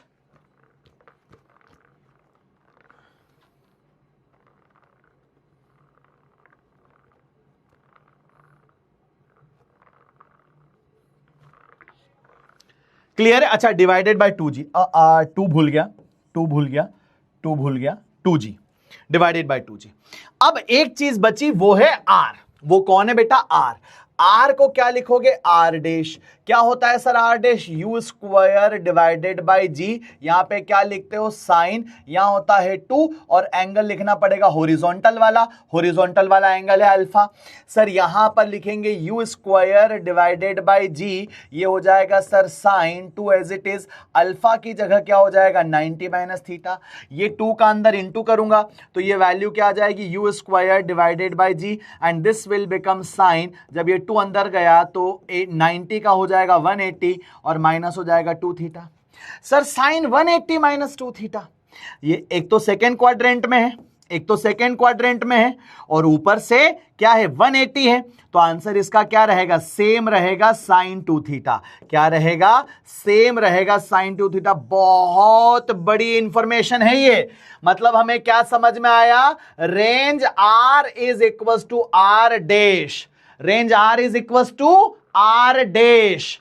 अगर कोई भी दो एंगल जैसे थीटा प्लस अल्फा का सम टोटल 90, जैसे थीटा 1 प्लस थीटा 2 का सम टोटल 90, एग्जाम्पल के तौर पर 30 डिग्री 60 डिग्री, एग्जाम्पल के तौर पर 15 डिग्री 75 डिग्री, एग्जाम्पल के तौर पर 20 डिग्री 70 डिग्री, एग्जाम्पल के तौर पर 40 डिग्री 50 डिग्री, एग्जाम्पल के तौर पर 25 डिग्री और क्या हो जाएगा तुम्हारा 55 डिग्री। इनमें से जो मर्जी एंगल का कॉम्बिनेशन देखो, सबका sum total is equal to what बेटा? सबका sum total is equal to 90 and if sum total is equal to 90 तो सबका रेंज क्या आएगा? इक्वल आएगा। सबका रेंज क्या आएगा? इक्वल आएगा। वो सभी एंगल्स जिनका सम टोटल क्या होगा? 90 होगा, they will be giving you the same range बेटा, they will be giving you the same range. Clear है? 65 होगा क्या 25 के साथ? हाँ 65 होगा, 65 होगा, 55 नहीं होगा, ये 65 होगा। हाँ 65 होगा, लिख दिया 65। ठीक बा। इसीलिए champions, when you guys are observing this projectile here, अपने अगर 25 पे फेंका तो जहां जाकर के गिरेगा 25 का क्या होगा? 65। तो 65 पर फेंकोगे, सेम जगह जाकर के गिरेगा। देखो ये सेम जगह पर जाकर के गिरा है, 25 65 दोनों बराबर। अगर तुम यहां पर एंगल चेंज करोगे, जैसे तुमने एंगल चेंज किया, मान लो एक एंगल रखा तुमने 50 पर फेंको, 50 पर जहां जाकर के गिरेगा 40 पर भी वहीं जाकर के गिरेगा, 40 डिग्री पर भी सेम जगह पर जाकर गिरेगा, 40 में भी सेम जगह पर जाकर के गिरेगा। सर अगर 15 डिग्री पर फेंकेंगे, 15 हो ही नहीं रहा, चलो इधर चेक करते हैं। 75 पर फेंका, जहां गिरेगा 75 पर, अगर ये 15 हो गया, अरे 15 हो ही नहीं रहा, 15 हो ही नहीं रहा, नहीं तो बता देता। ठीक है, क्लियर है? बोल यस और नो एवरीवन। सबको समझ आया? एकदम बढ़िया से। अगर सबको चोखा समझ आ गया तो यहां से हम आगे बढ़ सकते हैं। क्लियर? सबको बहुत अच्छे से क्लियर? एनी बुलबुला इन द क्लासरूम इस फट रहा है क्या? राइट? ठीक है, बहुत बढ़िया। तो यहां तक सबको सारी बातें समझ आ गई। अब हम बात करते हैं सर, एक क्वेश्चन डिस्कस कर लेते हैं, फिर एक होमवर्क दूंगा, उसके बाद छुट्टी करेंगे। One last question. A particle projected from the ground with velocity u at an angle theta with horizontal, the horizontal range, maximum height, time of flight r, h and t respectively given by, फॉर्मूले ही लिख दिए, फॉर्मूले ही लिख के दे दिए। बोलो तुम लोगों को फॉर्मूले ही लिख के दे दिए तुम लोगों को, बढ़िया बात है। Now keeping you fixed theta varied from, अगर u को फिक्स रख करके थीटा वेरिड फ्रॉम 30 से 60, एंगल बढ़ाया जा रहा है, तो यह बोला जाएगा एंगल बढ़ने पर। देखो एंगल बढ़ने पर साइन थीटा बढ़ेगा तो टाइम ऑफ फ्लाइट भी बढ़ेगा और तुम्हारा मैक्सिमम हाइट भी बढ़ेगा। जब एंगल बढ़ने का मतलब है साइन थीटा का बढ़ना। साइन थीटा बढ़ेगा तो साइन स्क्वायर थीटा बढ़ेगा। चैंपियंस, अगर angle theta increases, if angle theta increases तो sine theta increases and hence you must say sine square theta also increases. That's why sine theta बढ़ेगा तो तुम्हारा टी बढ़ेगा और साइन स्क्वायर थीटा बढ़ेगा तो तुम्हारा एच बढ़ेगा। लेकिन जो बात है किसके साथ, जो बात है तुम्हारी यहां पर एच आर के साथ, आर में है साइन 2 थीटा। आर में क्या है बेटा, साइन 2 थीटा। साइन 2 थीटा में दोनों बातें हैं, साइन थीटा भी और कॉस थीटा भी। इसलिए यहां पर क्या होगा, जो तुम्हारा आर है वो क्या करेगा, पहले तो इंक्रीज करेगा फिर डिक्रीज करेगा, क्योंकि sine theta first increase then decrease. ठीक है, तो यहां पर while h and t r will first increase then decrease, h और t दोनों इंक्रीज होंगे। बी ऑप्शन करेक्ट होगा। Okay, as you increase angle from 30 to 60, sin 2 theta first increases then decreases, क्योंकि 30 से 60 के बीच में क्या आएगा, 30 से 60 के बीच में 45 भी तो आएगा, तो 45 पर मैक्सिमम हो जाएगा। 30 से 60 के बीच में क्या आएगा, 45 आएगा, 45 पे रेंज क्या हो जाएगी, मैक्सिमम। ये कारण है बेटा कि एंगल बढ़ने पर रेंज पहले बढ़ेगा फिर वापस घटेगा, लेकिन एच बढ़ेगा और टी भी बढ़ेगा, इसलिए करेक्ट ऑप्शन इसका बी फॉर बॉम्बे होगा। क्लियर है, मजा आया सबको? बहुत यूजुअल सवाल अपन यहां पर प्रैक्टिस करेंगे बेटा। ये वाला क्वेश्चन मैं आप लोगों को होमवर्क में देना चाहता हूं। मैं चाहता हूं कि मेरे सभी बुलबुले ढंग से इस क्वेश्चन को रीड करें और इसे सॉल्व करें। ठीक है, अब उसके बाद मैं सवाल तो और लेकर के आया था बहुत प्यारे प्यारे, लेकिन यहां से we will continue in the next class. कल इन द सेंस मंडे को आपसे मुलाकात होगी और मंडे को हम बहुत सारी चीजें डिस्कस करेंगे। डीपीपी जो आज मैंने आपको दी है वो जितनी बन जाए उतनी बना लेना। ठीक है, मैं वीडियो सॉल्यूशन बना दूंगा, जो क्वेश्चंस आज के लेक्चर से कनेक्टेड है वो के वीडियो सॉल्यूशंस में दे दूंगा और जो नहीं है वो अपन पार्ट 2 में कर लेंगे। ठीक है, तो बहुत सारी चीजें आज आप लोगों के लिए लेकर के आए थे, बट यस कोई बात नहीं, धीरे धीरे ही चीजें हो पाती हैं। ठीक है, तो आज आपको डीपीपी मिली है और ये डीपीपी होनी चाहिए आपकी DPP number 3030, motion in a plane की डीपीपी नंबर 1। वैसे डीपीपी नंबर 30 होगी, जितना हो जाए उतना कर लेना और मुलाकात करते हैं आप लोगों से अगले लेक्चर में। तब तक के लिए wish all the very best, love you all, take care. पढ़ाई करते रहो यार, ये बहुत इंपॉर्टेंट चीज है कि आप वक्त रहते हैं इस बात को समझें कि वक्त कितना इंपॉर्टेंट है। हमेशा याद रखना, जो वक्त होता है, जो समय होता है, वो हमेशा चुभता है यदि उसकी कद्र ना की जाए, क्योंकि घड़ी के पास ना कांटे होते हैं। जैसे टिक टिक टिक टिक टिक टिक चलते हैं ना, वो क्या है, घड़ी के पास कांटे हैं। तो यदि तुम समय की कद्र नहीं करोगे तो समय तुम्हें चुभेगा। ये समय के पास ताकत है, ईश्वर ने ये व्यवस्था बिठाई है और समय को अधिकार दिया है कांटे चुभोने का। ठीक है, चलो, wish all the very best, bye bye, take care, love you all, ख्याल रखना अपना, बाय बाय।